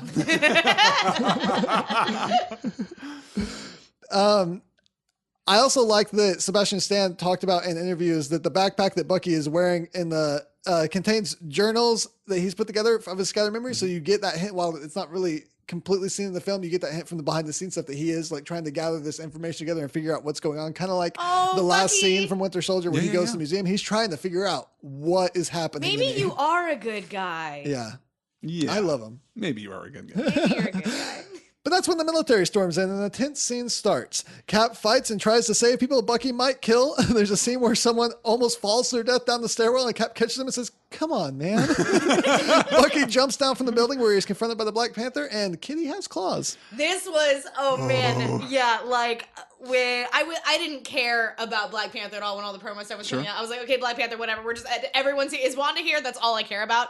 But then when he shows up in his suit, it's so baller. Like that is a hell of a suit. It's incredible. And Yes. Black Panther is the kind of character that you could easily make look really goofy. Yeah. Yep. But this costume looks fantastic. So good. Yes. So much better than I ever thought they could have done. Oh And yeah, bringing for sure. in the vibranium elements into his costume, I think just works beautifully. Yes. It's Yeah. so Yes, good. yes. And the physicality too. Yeah. Yeah. No, it's He's great. This is an excellent sequence. And now I can talk about the history of the Black Panther in the comics. I'm going to do this quickly, and we'll probably talk more about it when he gets his own film later. Yeah. The Black Panther was created by Stan Lee and Jack Kirby, as were pretty much everyone. Every time I do one of these histories, it's Stan Lee and Jack Kirby. Usually Get Don used to Heck, it, guys. yeah. His first comic appearance was Fantastic Four 52 in 1966. The Black Panther's name predates the October 1966 founding of the Black Panther Party, and he was the first black superhero in mainstream comic books. I've heard that the political party took their name from the superhero, but I actually can't find much evidence for that when looking online. It's funny that we just read Black Hammer, and when Jeff Lemire was talking about it, he was referring to the fact that all like 60s and 70s African American, and in this case just African superheroes, they're black something. Right. They're all black something. And we should note that very carefully too, because we mentioned this about Sam Wilson. Sam Wilson is the first African American superhero. Black Panther is the first black superhero, first African superhero. Which, I mean, Black Panther, way better than Jack Kirby's original concept title for the character, Coal Tiger. Wait, is that a joke? Nope. That's not a joke. Nope. We need to read some Kirby comics. You'll really have an emotional response to them. He was also briefly named Black Leopard as a response to the Black Panther Party so that Marvel wouldn't get too political by siding with something like that. But then they quickly realized that was stupid as well and changed it back. Yeah. So, here is the in-comics history. Long ago, a huge meteorite of rare mineral known as vibranium crash landed into Wakanda. The first king of Wakanda, Black Panther Bashinga, I'm assuming I'm going to pronounce everything wrong. I apologize. Harnessed the mineral and used it to nurture his nation. Thousands of years later, under the ruling of Black Panther T'Chaka, Wakanda's level of technological and economic achievements continue to excel far beyond those of the modern world. T'Chaka concealed Wakanda from the rest of the world to prevent it from being manipulated by outsiders. His first wife, Naomi, died while in labor with Prince T'Challa. Years later, a Dutch scientist named Ulysses Claw, which you might recognize from another Avengers film, found a way into Wakanda, created the vibranium sound-based weapon, and used it to kill the king. Prince T'Challa, only a child at the time, managed to turn the sound weapon on Claw, destroying his right hand. Different story that we got in the MCU of how he lost his right hand. Claw fled the country, exposed Wakanda to the outside world, and vowed revenge. Prince T'Challa would later become the king after defeating his uncle, King Sion, in a once-a-year ritual that allowed anyone of Wakandan royalty to become king/queen by defeating the current rule in hand-to-hand combat. Given the fact that the ruling Black Panther possessed enhanced and superhuman abilities from digesting the Wakandan heart-shaped herb, the chance of an average man defeating the Black Panther was slim. However, T'Challa did succeed. He also digested the heart-shaped herb, which gave him superhuman sense and provided him with enhanced agility, strength, and overall physical capability. T'Challa is a brilliant tactician, strategist, scientist, tracker, and master of all forms of unarmed combat, whose unique hybrid fighting style incorporates acrobatics and aspects of animal mimicry. T'Challa, being a royal descendant of the warrior race, is also a master of armed combat, able to use a variety of weapons, but prefers unarmed combat. He's a master of planner who always thinks steps ahead and will go to the extreme measure to achieve his goals and protect his kingdom.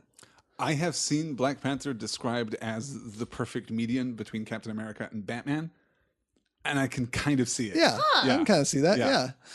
So in the movie, we basically are getting that, like, T'Challa is just...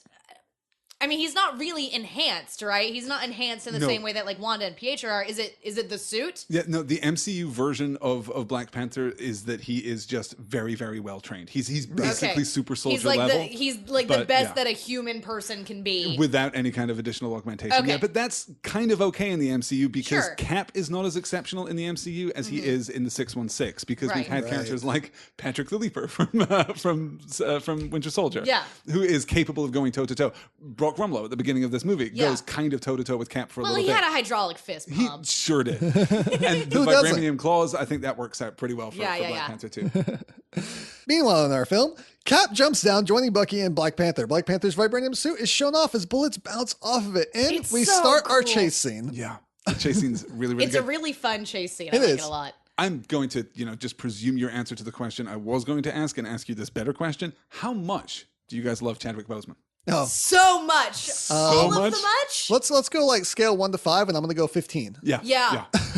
He's incredible. He's so good. He's so good. He's incredibly brilliant. I love the quiet character moments that we get when he has the conversation with Natasha. Whenever later he has that conversation with Zemo about how, like, everybody is letting revenge tear them apart. I'm done doing that. Just like, bro, you have learned the power of self-worth. Like, I'm so proud of you. You leveled up way beyond anybody else in the movie. It's crazy. I mean, we've talked before about perfect Marvel casting. Yes. It is crazy that we introduced two major Marvel characters in this movie, and they're both perfect. They're both the definitive version of their own character now. Yeah. It's amazing.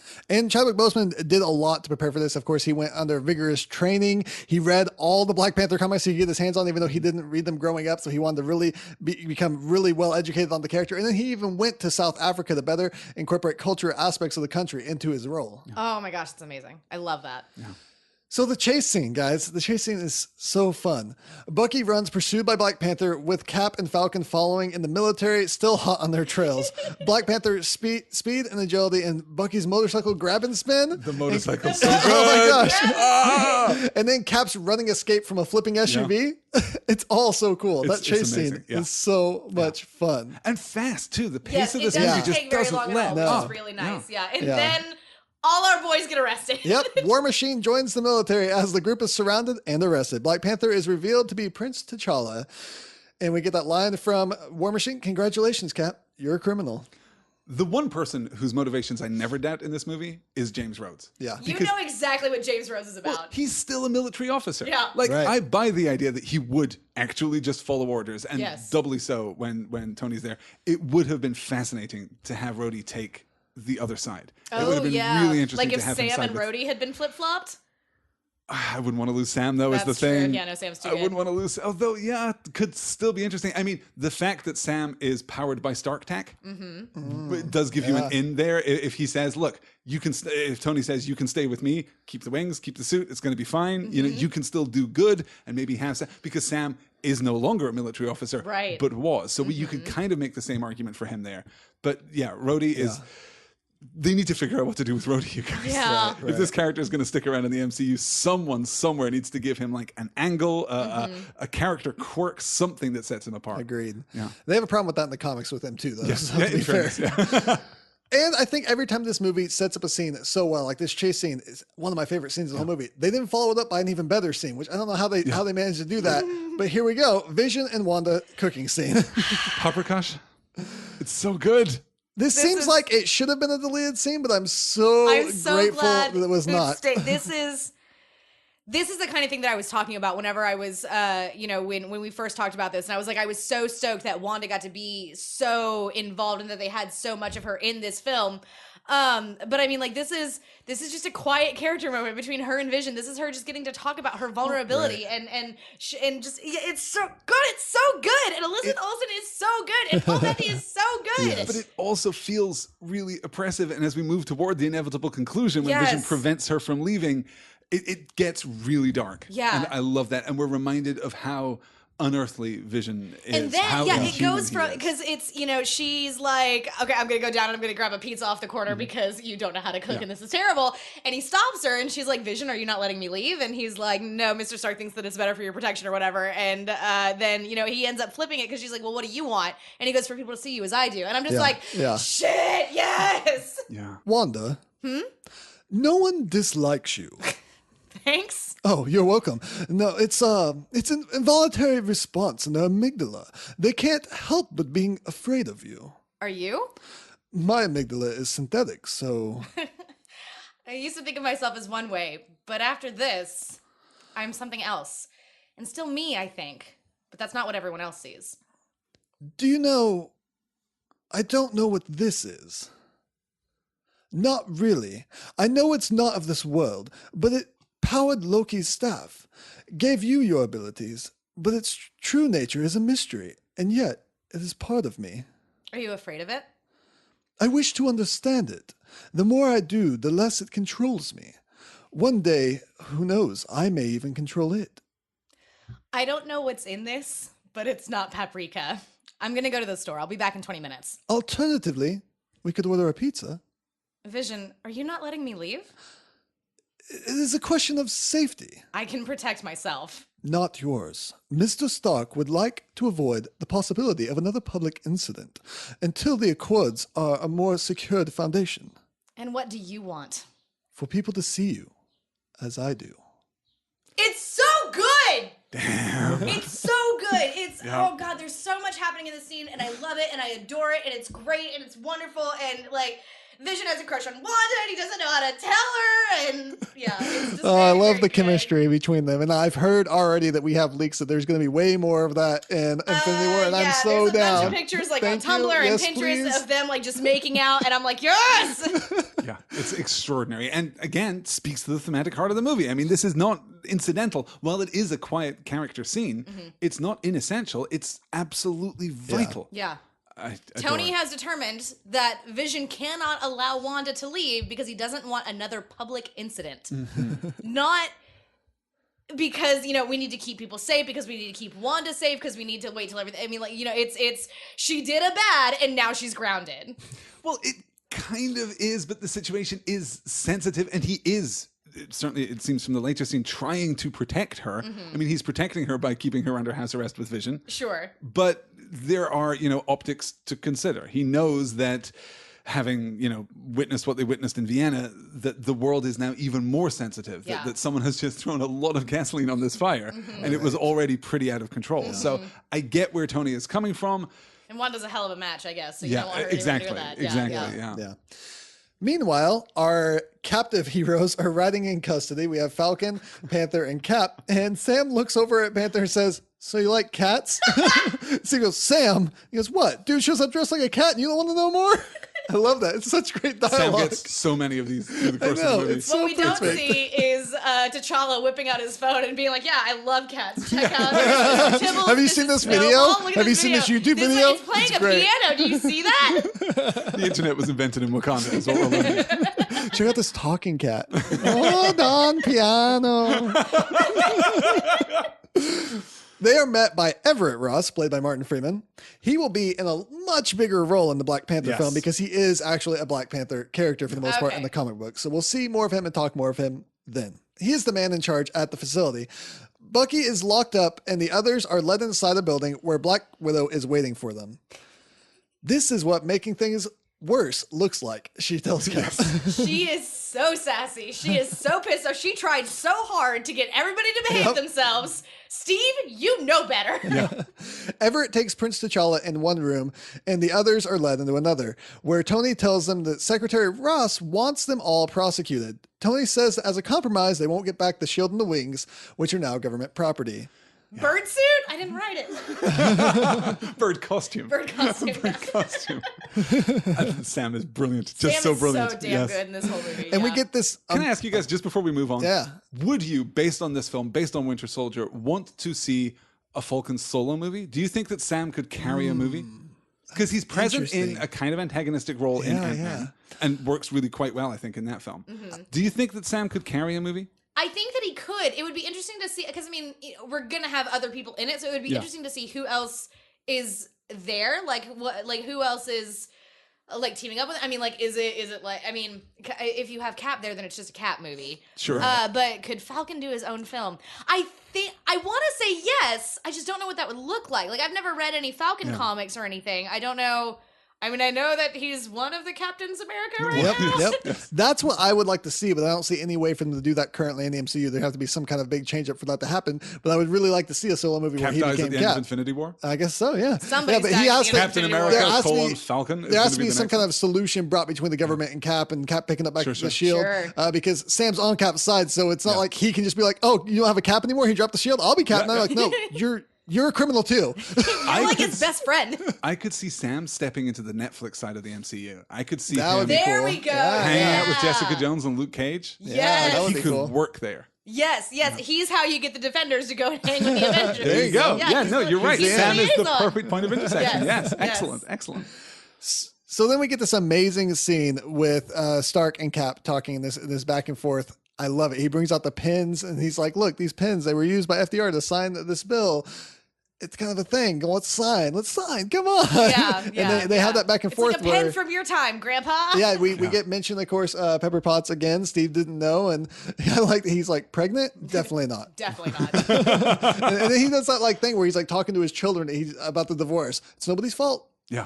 We're taking a break. Well, yes, though there's something in the performance. It's very clearly Tony's fault. Yeah. And then we get this. This is where you can see the transformation in Tony. A few years ago, I almost lost her, so I trashed all my suits. Then we had to mop up Hydra. Then Ultron, my fault. And then I never stopped, because the truth is, I don't want to stop. I don't want to lose her. I thought maybe the Accords could split the difference. In her defense, I'm a handful. Yeah, Dad was a pain in the ass, but he and Mom always made it work. It's just brilliant. We see this division at the heart of Tony, and there is a way of looking at this movie, I think. If it wasn't Captain America Civil War, if it was Avengers Civil War, there is a way of looking at this movie that sees Stark on both sides. Yeah. Right. That he is both the greatest problem and the greatest solution simultaneously. And God, I just adore that so much. You're exactly. It would be really, really interesting to be able to get more stuff from Tony, and we do get quite a lot, like from Tony's POV and like Tony's motivations and all that. But you're exactly right. If this had been, Avengers Civil War, then Or even Iron Man Civil War. I would even take Iron that. Man Civil I mean, War, yeah. Cap Iron is Man my 4, guy, yes. and I am Team Cap. Yeah. But I love Tony Stark as a Yes. character. Oh, yeah. So I would love to see more of that. Yeah, absolutely. I mean, I've never cared for him in the comics, but the MCU made me love Tony Yes, Stark yeah. for sure. Which is great, because then the comic version became the MCU version. That's true. Absolutely. Yeah. As sometimes does happen. I like the moment where Steve mentions Tony's dad and he says, oh, really? You two knew each other? He never mentioned that. Maybe only 1,000 times. God, I hated you. It's really good. It's very, very good. And he's just trying to get a rise out of Steve throughout this entire scene, which And Tony knew Peggy, right? Tony presumably would have known Peggy. Certainly in At least Ant-Man, I've we met see her, Peggy so, hanging out yeah. with the Starks, not long before they died, in fact. So presumably Tony would have had some kind of familial connection to Peggy. Sure. Yeah. Yeah. 17-year-old Tony super had the hots for Peggy Carter. No, is he what we're totally, saying. super had the hunts for his not Aunt Peggy Carter. Yeah. There's another fan fiction you can write. Into that. And I also really like that you can actually see where Tony's coming from when he says, I want to punch you in your perfect teeth, but I don't want to see you gone. We need you, Cap. So far, nothing that's happened can't be undone. Please sign. We can make the last 24 hours legit. Barnes gets transferred to an American psych center instead of a Wakandan prison. You can see that he is trying. And these are good solutions. These are really decent solutions. But here we get the pivot, because it turns out that it's not just about Bucky. Yes, he can offer safety for Bucky. He can offer care for Bucky, but then we start talking about Wanda. Yep. And I love that that's the breaking point for Cap. Yeah, it He's means like, a lot. what about Wanda? She's fine, confined in the compound. Oh God, Tony, every time I think you're seeing this the right way. It's 100 acres with a lap temple. It's got a screening room. Protection, is that how you see this? This isn't protection, it's internment, Tony. Come on, she's a kid. Yeah. And then he yells, give me a break, because he knows what she is capable of. Yeah. Give me a break. I'm doing what has to be done to save us all from something worse, to which Steve replies, you keep telling yourself that. Right. Yeah. Which is like the kind of line that Marcus and McFeely can make work. Yeah. You keep telling yourself that. That's not a good line of dialogue, you guys. Like, no one who says that ever sounds cool, except for Cap in this scene, because he's 100% right. Yeah. I built Ultron to protect ourselves from something worse. I'm keeping Wanda interned, so, to protect us from something worse. Yeah. And you can see it on Cap's face, too, when Tony describes her as a weapon of mass destruction. Yes. Yeah. Like, as soon as he dehumanizes Wanda, that's it. That's the line that's crossed. Yeah. So Bucky is being given an evaluation to determine his mental state, but Zemo has infiltrated the compound as the one giving the evaluation. Did no one do a background check? Presumably not. Well, the guy that was supposed to be doing it was probably legit. Dead in a bathtub. But You're right. Yes, I forgot that he murdered that man and stuck him in a bathtub at his hotel. The device from Zemo's hotel is delivered to a power station where it takes out the power. Yeah. Zemo reads off the list from the book that will trigger Bucky's reversion to his brainwashed state. Bucky breaks out of his cell and fights Cap, Tony, Widow, Carter, and Black Panther. Everyone is so cool in this fight. Tony's watch, Iron Man's hand, the Widow flips, everything's so cool. Let's deal with this. Let's deal with this, because I got a lot of stuff to say The about Iron Man girls. gauntlet is the coolest thing. That moment when Bucky fires and Stark catches it. And it's like right there. Like It's his hand is right- like on the muzzle of the gun. And the look on his face. It's so well acted. And whenever he's fighting Natasha and he like slams her down on the table and he's like choking her out and she's like, you could at least remember me, which I'm pretty sure is just a reference to the Winter Soldier, the film.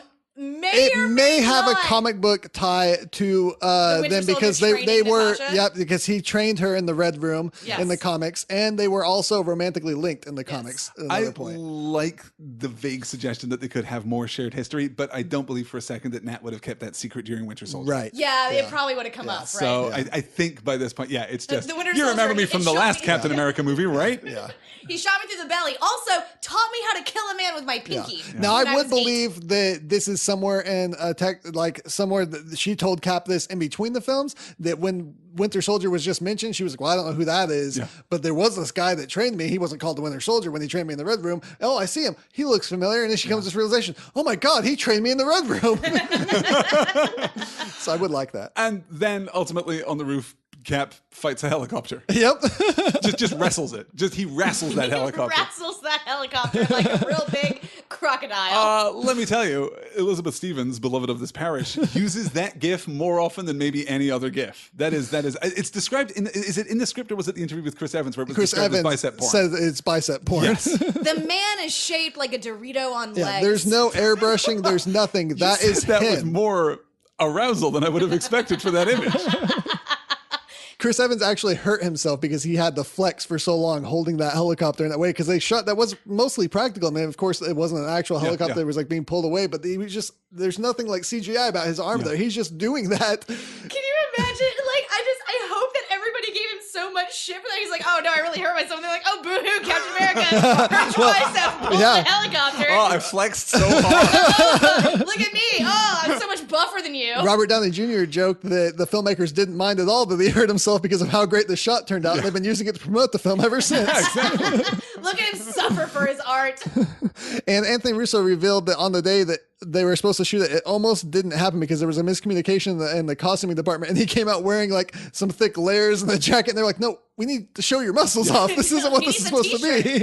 And I Chris, think, just go put your regular shirt on. They on. talked about how in costuming they would always give him t-shirts that were way too small for him, and they had to constantly change the shirts that were given to him, because when he would have scenes where he shot wearing the suit, he would lose so much weight from like just carrying around this suit and the sweat inside of it and doing all the physical activity that they'd have to change what size shirt he was wearing. So they had to film almost everything with him in a shirt before they filmed anything with him in a suit. Wow. Because that's how much it changed. Huh. Attractive, beautiful man.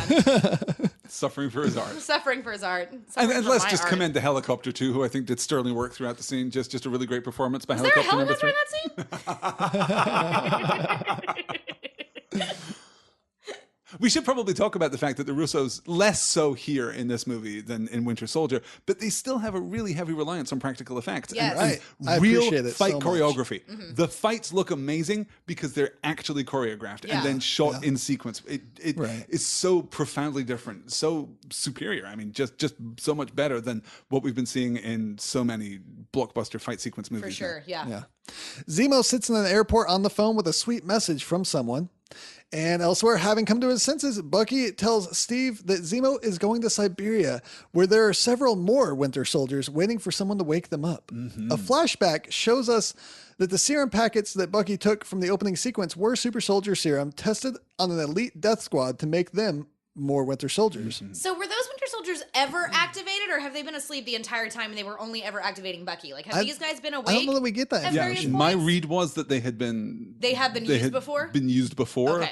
I don't think that they've been identified as the Winter Soldier, though. Sure. Yeah, because the only thing we really get is Bucky saying that they were an elite death squad that had like a record number of kills, and that was before they were even made Winter Soldiers. So I think that implies that they've made even more kills as Winter Soldiers. I kind of like the idea that this entire squad is the Winter Soldier, and this accounts for the implausibility of the legend of the Winter Soldier. Oh, that's really good. Okay, so good. whenever you're at S.H.I.E.L.D. Academy and you're telling ghost stories about the Winter Soldier, it's like he's this hulking man with brown hair, blah, blah, blah. It's like, no, the Winter Soldier is like a 5'2" redheaded chick, and it's like, in no, that's Black 1982, Widow. he simultaneously killed a guy in Panama and in Hong Kong at the same time. Yeah, That's how good the Winter Soldier is. Yes. So they're not individuals at all. It's just this program. That's really cool. Headcanon accepted. Tony is given 36 hours to apprehend Bucky, Cap, and Falcon. Widow has an idea to recruit Black Panther. Tony says he has an idea too. This Queens. was... I lose my ever-loving mind. This was amazing. Okay, before we get to the big part here, let's just talk about these title cards that we get as we move from place to place. I love really enjoy these Wes Anderson-esque title it really cards. feels like Wes Anderson. I like them a lot better than like the coordinates, because it's always like, I have nothing to do with is this information. Why are you giving me these numbers? I don't know Sure, what those means, numbers but probably it's mean like something. Queens and starts blaring music. I'm like, I'm in. Peter Parker. Yeah. Peter Parker. The Peter Parker. Tony visits Peter Parker to recruit Spider-Man. Oh, I love it. He's sitting there with Marissa Tomei. Yeah, Marissa Tomei playing Peter Parker's Aunt May. And he says, I'm having a hard time believing this. She's someone's aunt. And she says, they come in all shapes and sizes, which is a great comment referencing people's comments about her playing Aunt May. Yeah. Which is, I mean, if you think about it, Parker is 15 and May is maybe in her 50s. It's 40 years age difference there, guys. Yeah. That's a good age difference for an aunt. And this is continuing the tradition now of de-aging Aunt May. Right. If you go back to the original comics, she was 1,000,000 years old. She was Mum-Ra the Ever-Living in those early Spider-Man comics. And revision by revision by revision, we've just made her younger, which I think is, you're absolutely right, so smart. Because she should be, I mean, even in her 40s, it would be fine. Even in her 30s, it would work. Yeah, even 40s. I mean, like if you're 15 and you've got like a 40-year-old aunt, that's like that's pretty late in the game to become an aunt, right? Yeah.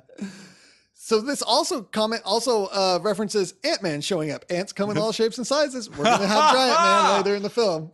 Wait, was that done on purpose? I have never thought of that. That is so good. There's some foreshadowing there. Ants come in all shapes and sizes. That is there's so There's no way. How is it not? How is it not? That's what I would argue. I would want a callback there. Like I would want just from Robert Downey Jr. All shapes and sizes. All right. Okay. And I like that Tony Stark remarks how attractive Aunt May is because Downey and Tomei have actually had relationships in two separate 90s films, Chaplin and Only You. And I love Chaplin because Charlie Chaplin's one of my favorite. Only You is great as well. Yeah, Chaplin is actually fantastic. Yeah. And I think an oftentimes forgotten movie that's well worth going back to. Only You also very good. Tomei and Downey Jr. just have terrific chemistry immediately.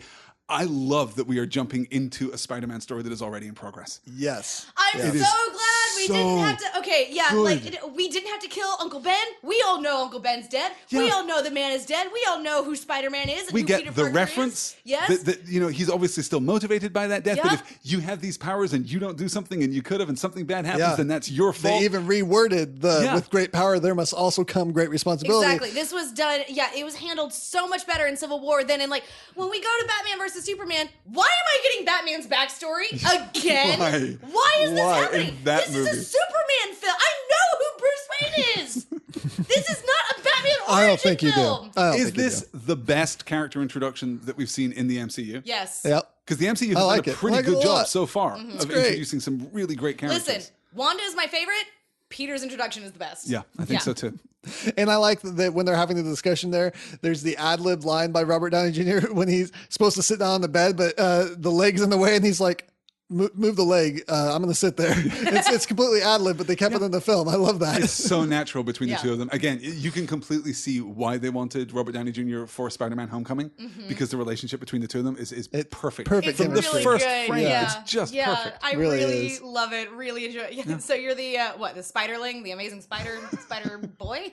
Spider-Man? Not that hoodie, you're not. Onesie. Yeah. Do you want to do that again? No, it's fine. Okay. So, as much as I don't want to move away from Spider-Man, we move away from there. Hawkeye breaks into the facility where Vision is holding Scarlet Witch. He attacks Vision, but is unable to hurt him. Scarlet Witch uses her powers to make Vision fall through the floor, and she and Hawkeye escape. Hawkeye just couldn't stay away, but they aren't going to go into why, which kind of bothers me, I guess, because what does that say about him as a father and a husband? I don't know. I like to believe that Nat called Clint and was telling her how everything is going to shit, and Clint's like, dude, I'm retired, but Laura was like right there, heard this whole conversation, she just looks at him and is like, just go. You know you want to. See, you know you my need to read go. on this is totally different. Really? I think that Nat knows Clint well enough. She calls him, she says, Wanda's in trouble, and that's enough. Yeah. She knows about the relationship that he's developed with her. I like to think that he took her brother's place. Like he feels like has to step into that brotherly role and you protect ask her. what it says about Clint as a father. I think it says excellent things about Clint as a father. He's going and saving his daughter. Here he is fathering at a very high level. I retired for 5 minutes, you ground my daughter, you trap her in the building. What the hell are you guys doing? I do like that line though. What are you doing here? Disappointing my kids. Yeah. I retired for 5 minutes and everything goes to shit. Also, I completely love Hawkeye. You guys, I've never liked Hawkeye. I don't care about Hawkeye. I've always so liked Hawkeye. great in this. Also, Vision is so badass phasing through those attacks. Yeah.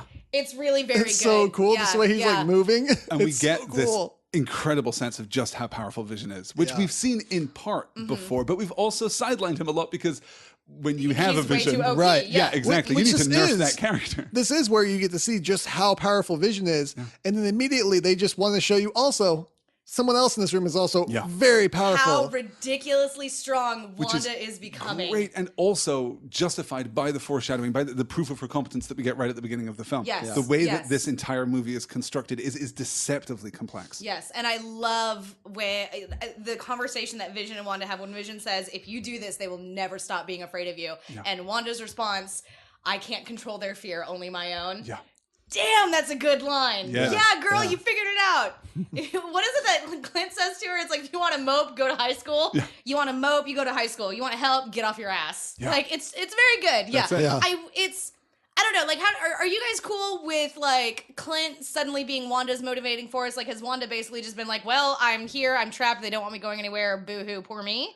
I don't think we get a strong enough sense of the time frame here. Okay. I like to think that Wanda has been pushing back against Vision this whole time and just needs that final push, just that final urge to cross that line. But yeah, it works. Okay. Yeah, I think it works for me too, because especially like if Clint maybe hasn't been around as often and she's been working with everybody else, and she could be feeling like, well, everybody else thinks I'm a liability and doesn't trust me. Well, and she wasn't going to leave the facility and leave Vision on her own. She would have just stayed there with Vision. Yeah. But this gave her a reason to leave. Yeah, because she wanted to go get a pizza. She didn't want to go anywhere. Wonder how much Clint knew that. Yeah, he couldn't have expected to actually beat Vision. Like, right. He must know this is a suicide mission at best. Sure, but he knows that if Vision beats him up, which will surely happen, that Wanda will be forced to take action, because that moment when he says, I can't be, but she can. Yeah. That's so strong. And the faith that he has in Wanda is just perfect. It's very good. I also love everyone's relationship with Wanda, is what I'm saying. Because Wanda's great. Wanda's great. Yeah. All right. So we've reached another scene that we'll have to talk about a little bit here. Sharon Carter returns the gear to Cap and Falcon, and there's a forced romantic moment with Cap and Agent 13 to cool off the Cap and Bucky bromance. That's my assumption anyways. I don't love it. The kiss is weird, and now is the time. Yeah. Now is not the time. I like everything else about the scene. Yeah, I do appreciate the reactions from Bucky and Wilson about the kiss. It's a great gif. It's an excellent gif. Yeah, and I like can you move up your seat? No. It's so good. I really like, Oh, that's the thing is if we were gonna have somebody else show up in a Sam Wilson movie, it's gotta be the Sam and Bucky movie, right? Sam and Bucky. Oh, that's pretty good. That's really good. The Sam and Bucky little buddy odd couple cop story. movie. Yeah. Buddy Cap movie. They gotta go save Cap. Oh man, yeah, the kiss doesn't really work for me.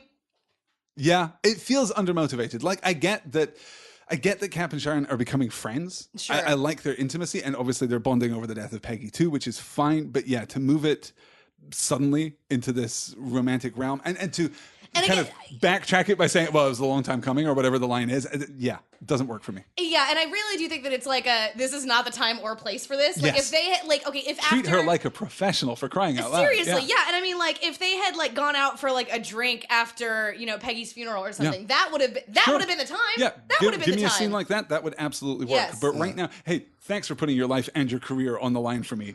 Let's make By the out. way, here are smooches. Yeah. At least, at the very least, while it wouldn't have worked perfectly, give us a Marvel short where in between the films they went on a date or something. Yeah, like, for real.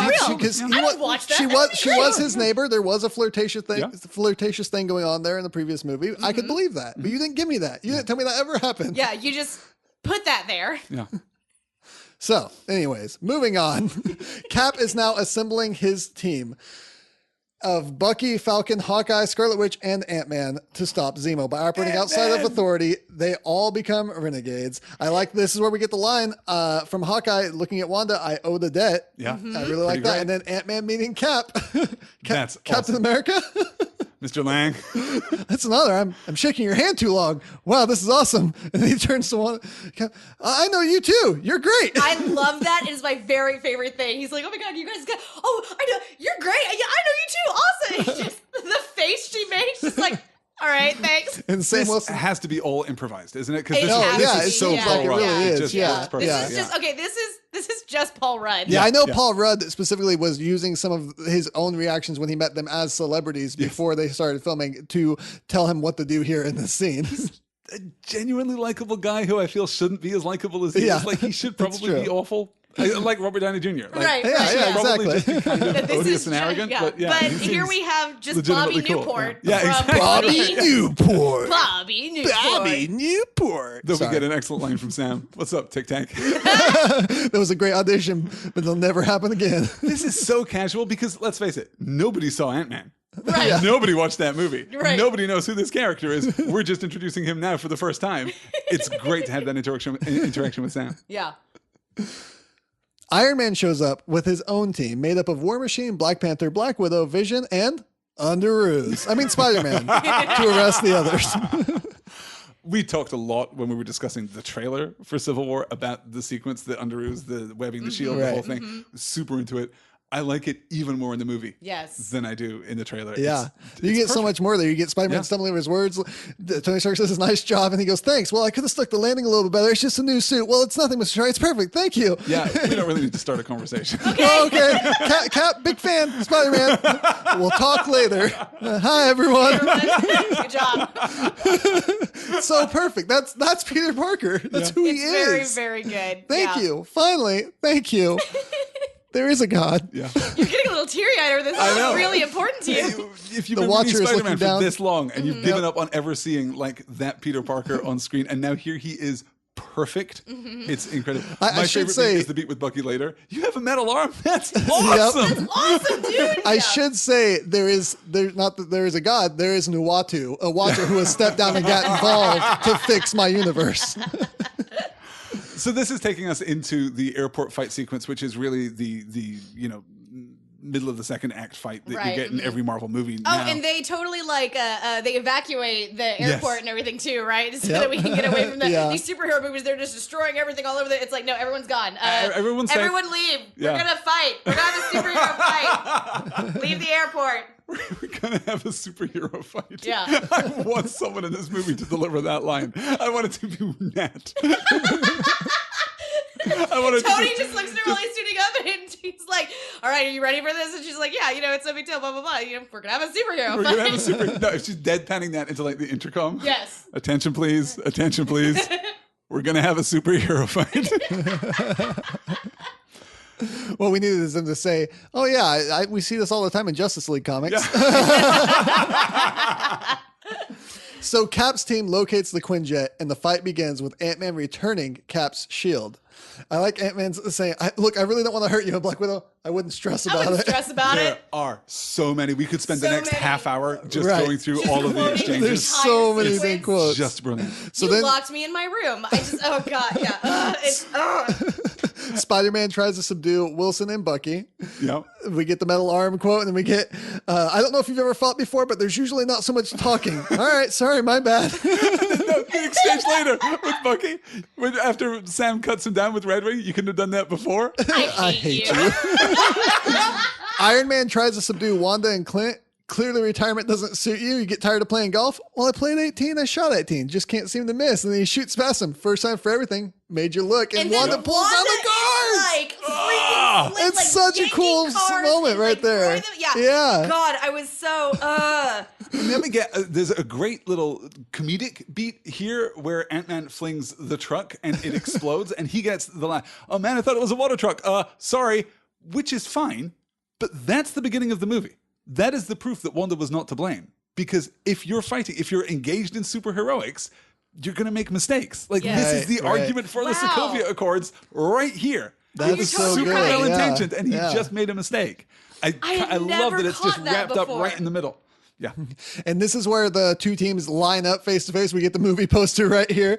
They face off in battle, and we have Wanda starts throwing cars, and Spidey's jumping from one car to the other, Yep. and it's everything I ever it's wanted. really, no, it's very, very good. And then we get the line from Black Widow, we're still friends, right? Depends on how hard you hit me. And then Wanda, Yeah, okay, so freaking Nat goes to like kick Clint. Her foot is stopped in midair by the power. She looks over at Wanda and realizes, I should have had a conversation with you at one point. At some point, we should have At talked. some point, we should have talked. And Wanda's like, I fucking hate you. And flings her aside, looks at Clint and is like, you're pulling your punches. And Yep. then keeps going. Like, damn, girl, you scary. yeah, and then we get Cap and Spidey. Oh, this is so Yep. good. You got heart, kid. Where are you from? Queens. Brooklyn. It's so good. And the way that we call back to that in the post-credit sequence, right. I just adore it. Oh, yeah. He's So telling No, us you don't perfect. know him. He's some kid from, he's a kid from Brooklyn. Ant-Man on the tip of Hawkeye's arrow, just like in the comics. Yep. It's so great. I'm good, arrow guy. Do you think, hang on, do you think Ant-Man actually knows anybody's name other than No. Captain America? He doesn't, does he? He's like, I've seen him on the Okay, he news. knows I Iron don't know. Man. You know Captain America and you know Iron Man. No, probably That's not. it. I know Yeah. metal. I know That's metal it. guy. Metal guy. Metal guy? Metal Rich- guy. rich metal guy. The rich metal guy. Catman, redhead, scary witch lady, Redhead, arrow guy, red jacket. Yes. And Spider Boy, The Spiderling. the Spiderling. Under War Machine is ruse. military man. Yeah. Military man over there with the gun. Ant-Man then gets into Iron Man's suit, and we get this great bit of dialogue there. Oh, you're going to have to take this to the shop. Who's speaking? It's your conscience. speaking? We don't talk a lot these days. Wilson convinces Cap that him and Bucky need to escape while the rest of the team distracts, and Hawkeye agrees.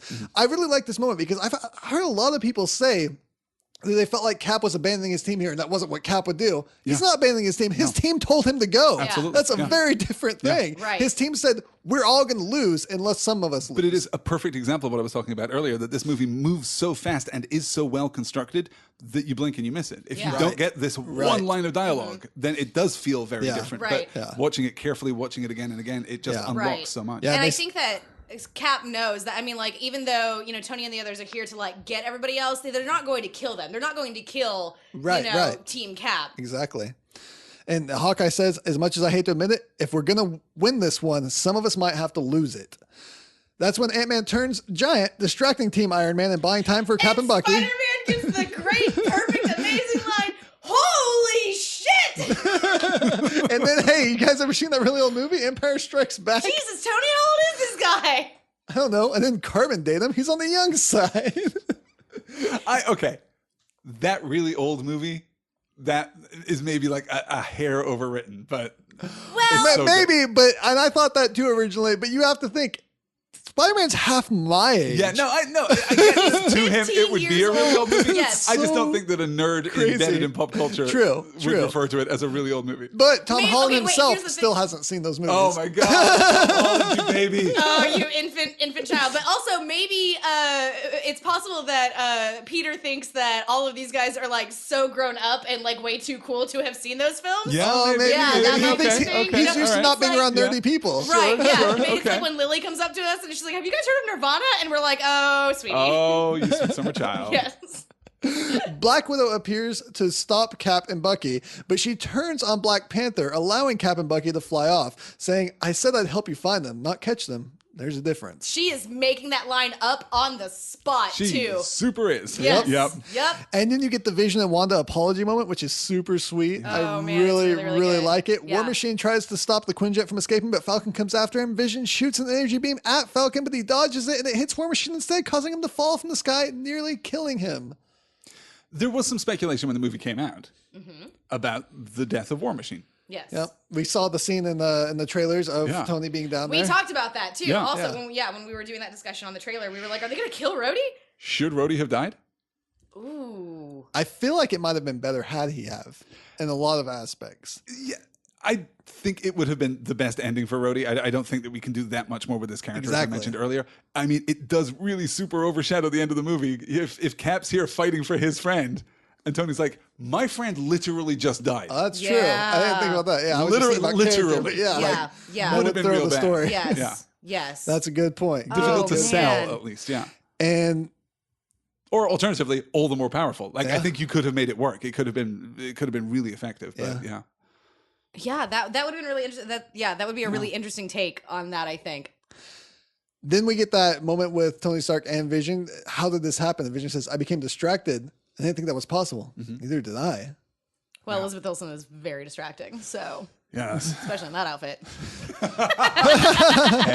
Hey. As a bit of interesting background information, when Cap and Bucky are getting off their Quinjet and remembering going on the double date in Brooklyn where they were when they were younger, Captain mentions Bucky's date was with a redhead named Dolores with the nickname Dot. That description fits one of the Peggy Carter's nemesis from Agent Carter, Dottie Underwood, also exploited as a weapon by the Soviets. She wasn't a redhead in the series, but she was blonde and was later brunette, so she could have also been. I do believe that it was Dottie Underwood. After seeing evidence that Bucky was framed for the Vienna explosion, Iron Man stops by the Raft prison.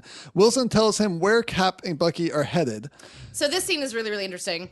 First of all, who built this thing? Who built this giant raft prison and why? The government? The government? The government built it. Did they build it for Hulk? Was like that their whole plan? They've built other things for Hulk, so sure, why not? True. They've been in this game for a while. They've had some time to go. Okay, you know what? That's fair. It's possible that this was like a S.H.I.E.L.D. installation. The dissolution of S.H.I.E.L.D. doesn't mean that all of their tech just vanishes. It doesn't all just true. We just don't have helicarriers anymore. They're just gone. We turned around. I don't know. They were right there.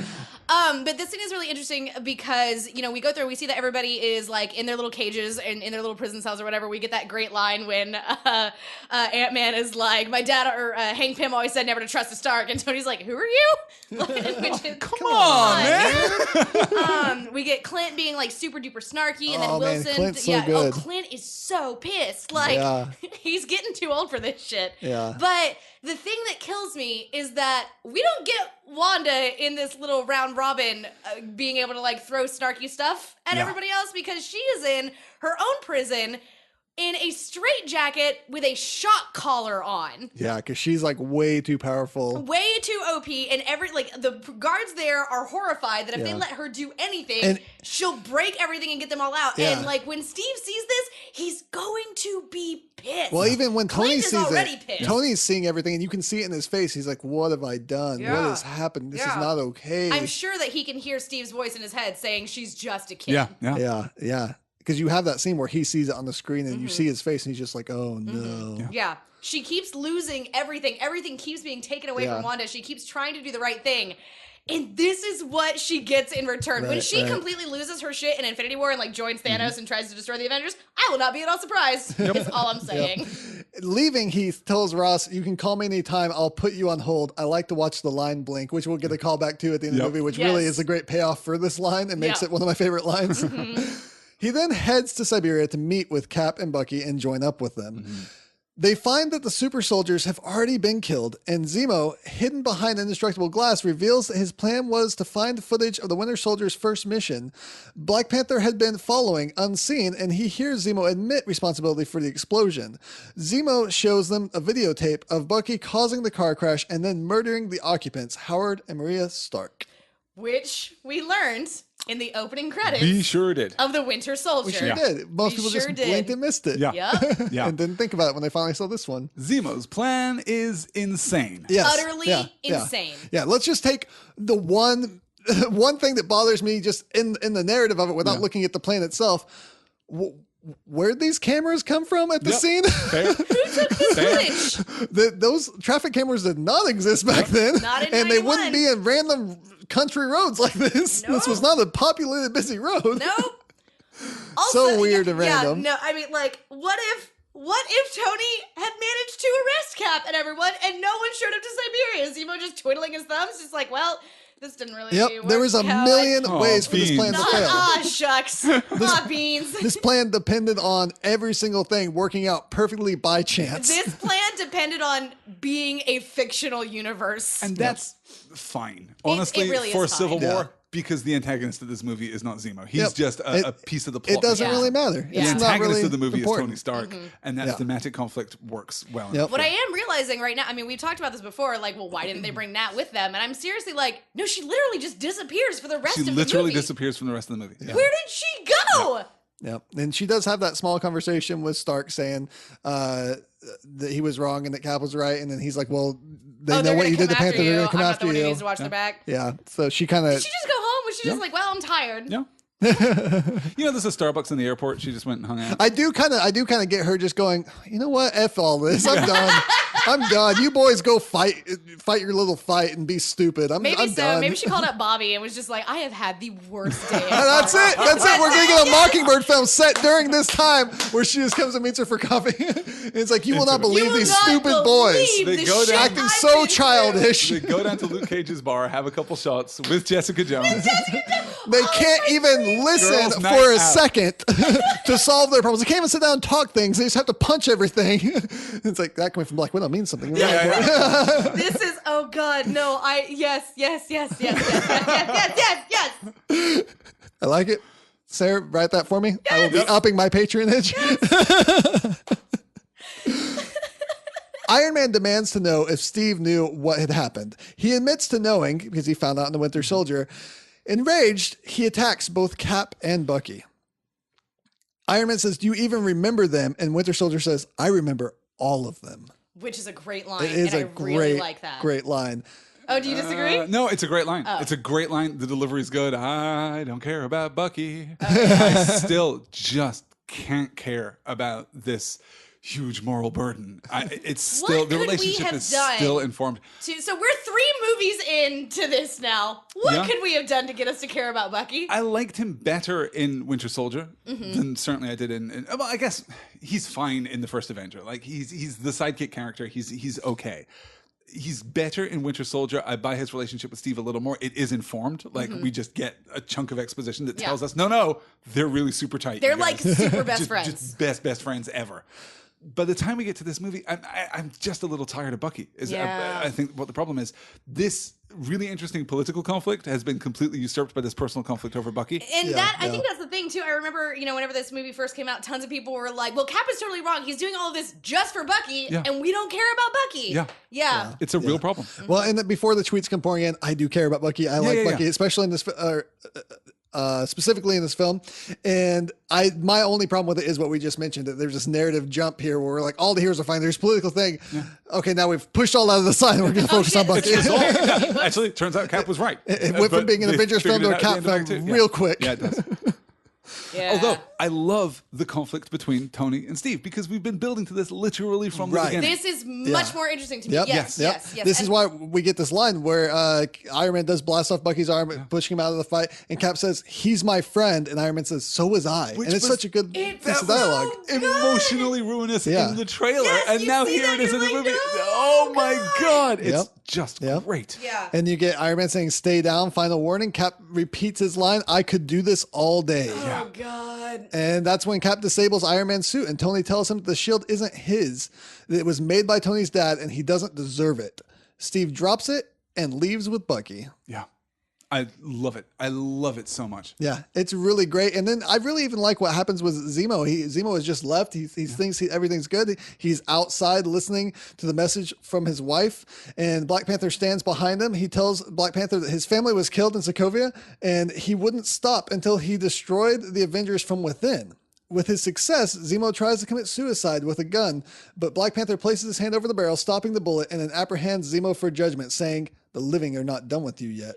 Black Panther, like, T'Challa is the best. T'Challa's amazing. I can't wait for his movie. Again, like, you leveled up so much better than everyone else in this film. Absolutely. Yeah. And then T'Challa sums it all up for me when he says, everyone is so consumed with vengeance, but then he says, I won't be.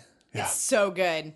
It's just great and completely unnecessary. Like, it would have been fine if Zemo had just died. Like, we wouldn't have cared so much at this point. And I wanted to call back, too, to Iron Man and his final beat about the shield. It is so wretched, and we see how heartbroken he is. Yeah. I cannot wait. As excited as I am for Black Panther, for Infinity War, for whatever the next Cap movie turns out to be, I am so looking forward to seeing where Iron Man as a character goes from here. Yeah. Because he has lost everything at this point. And now, trying to do the right thing, trying to compromise his own beliefs, having changed so much, he still loses. Yeah. I can't wait. Yeah. We're going to see next month some hint of where he goes from here. And Spider-Man Homecoming. So I'm very excited for that. Like how in the trailer, whenever he tells Peter, I wanted you to be better than I am. Yeah. Oh my God, that has so much more weight attached to it now. Yeah, you can see he's gotten a little harsher maybe too. Like he's carrying some more emotional weight. Just opening the door, not the time. Then we get this scene with Zemo and the little person getting evaluated like Bucky was. And Everett K. Ross says, so how does it feel to spend all that time, all that effort, and to see it fail so spectacularly? And Zemo's like, did it? Did it though? Because it didn't. Yeah, though. Well, I mean, kind of though. Kind of. Yeah. He wanted to destroy the Avengers from within. Yeah, he thinks he did the split, and there is something there, but obviously we're going to see that it didn't. Yeah. But it's left there, and I do like that it's left there. Tony is helping Rhodes with his recovery, giving him robotic legs to recover from paralysis. Stanley cameo there. Tony Stank. He gets a note and a phone from Cap. Secret Avengers, maybe? It's one possible direction, though. I can't imagine how we're going to tie two Avengers teams into Infinity War. Ross calls and Tony puts him on hold, watching the blinking light, just like you said, which, really great payoff for that. I love it. Cap says, if you need us, if you need me, I'll be there. I really like that. I really like that Cap is reaching out. Yeah. Cap breaks the heroes out of the prison, and T'Challa gives them asylum in Wakanda, where Bucky decided to be put back in cryogenic sleep until they find a way to cure his brainwashing so that no one can ever manipulate him again. And then we see Peter Parker at home talking about his black eye from the kid from Brooklyn.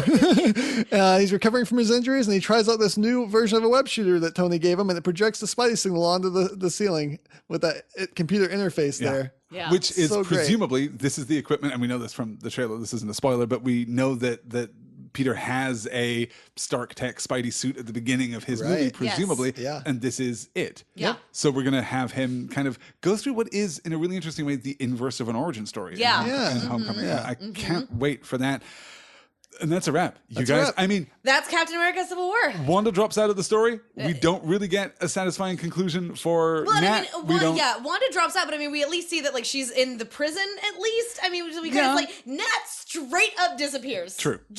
Gone. But I mean, given how important Wanda's arc is to this story, it does feel weird. The ending feels rushed. It feels as though we just don't take the time. And admittedly, it would be like the end of The Return of the King. You know, we'd need like 20 minutes to wrap up with all of these characters. Yeah, there's like, if this was a novel, there would be like 18 denouements. Yeah, exactly. Just right there, like following one after another. Just catching us up on this giant sprawling ensemble, and we don't get it. Yeah. Which can leave you, I think, feeling a little unfulfilled right at the very end of the movie. Yeah. But the action that carries it there works. Which is why, again, for me, it really does feel like Avengers 2.5. It's like, this is like an interstitial story. Like, this is just something that happens in between other stuff that's gonna, it's like the Two Towers, right? Yeah, it's like, you don't need to watch this, but like, there's some stuff that, is a little bit important, but it's not the end of the thing. Sure. Yeah. That's exactly where I am with the movie. I'm looking forward to seeing where these characters come. And obviously, it feels to me, if this is Avengers 2.5, then it feels likely that Black Panther is going to be Avengers 2.75, that we're just going to continue advancing this story, because now everyone is in Wakanda. And we're going to have to deal with that. And that actually seems like a really good fulcrum for the Black Panther movie. I'm interested in what we're going to do with that. But yeah, we need more of the story, you guys. We really, really do. Yeah. So where does this film land in your top 5? Let's just say top 5 MCU films, because I did see Wonder Woman today, and everything is shifted for me personally. Everything is different now. Nick, this changes everything. But yeah, as far as MCU films go, where is this on your list of MCU movies? It's definitely within my top 3. This is the movie I hoped and dreamed of when I was a small child reading comic books. This is everything I could have asked for. If you had given this to the little 10-year-old Vinton, he would have just squeed with joy and been happy for the rest of his life. I said last time how much I had enjoyed Winter Soldier, and that Civil War was still, I think, my favorite. Yeah. I enjoyed Winter Soldier, looking at it analytically, even more than I thought I would. So it's a very close run thing, but these are my top 2. I'll put it that way. For sure. Yeah. I think that Civil War still for me is, well, actually, gosh, I think Age of Ultron is number 1, and then Civil War is number 2, and then Avengers is number 3, and then I think it's the other 2 Cap movies. Right. I can see that. Yeah. But we're agreed. This is a knockout film. Yeah, absolutely. What was your favorite part? Spider-Man, Black Panther. I don't know. There was no other answer. It's so hard. I want to say Spider-Man, but I really enjoyed Black Panther in this film. And Vision. Don't ask me this question. I can't do this question. I can't do this right now, guys. My favorite is anytime Wanda is on screen, or Nat is on screen, or Sharon is on screen. Sans the kiss. Those are my favorite. Yeah, it feels as though the listeners have already filled in our favorite parts in the story. Yeah. Hey, you guys, my favorite part is anytime Cap is on screen, because he's amazing. I think my favorite single part, it's either Sharon delivering the eulogy at Peggy's funeral, the adaptation of the Cap speech, or it's that single moment when Stark takes the bullet in the hand from Bucky. And the reaction. And the reaction, because it's just so good. I will say, if I have to pick one single part, it's the part where Queens comes up on the screen and the music starts playing, because in the theater I just lost my mind. I knew this was it. I knew that I was finally going to see it, and I was everything I was going to hope. I was so excited. My heart. I've never had that feeling in a theater. Yeah, you and I got to go see this movie together. We saw it at noon on a Friday. There was nobody else there. And when that happened, I just remember reaching over and grabbing you bodily and just shaking. It's you. It's really good. It's really great. Yes. Absolutely. Okay, well, that's going to be it. Thank you guys so much for listening. If you like the show, if you enjoy what we do, head on over to patreon.com/commonroomradio, where you can listen to gag reels for this show and all the various and sundry other shows that we do. You can talk to us on Twitter. We are at Excelsior Cast. You can talk to me personally at Elsa Grab the Salt. I'm at Paper Bullets. And I'm at Fleshy there. And you can hear more from me at the Garfmania Podcast Network on the Read Brave Comics Podcast. And next week, we're doing Wonder Woman. We're doing Wonder Woman. Any big plans for next week? No, see Wonder Woman every day of the week. Okay. Yeah, I might actually do that thing, though. I have the time and means. Wonder Woman next week. I cannot wait. It's my favorite superhero movie. Wow. Yeah. Anyway, that's next week. Once again, from Common Room Radio, I'm Sarah K. Bazant. I'm Alistair Stevens. And I'm Vinton Bain. Underoos! Excelsior!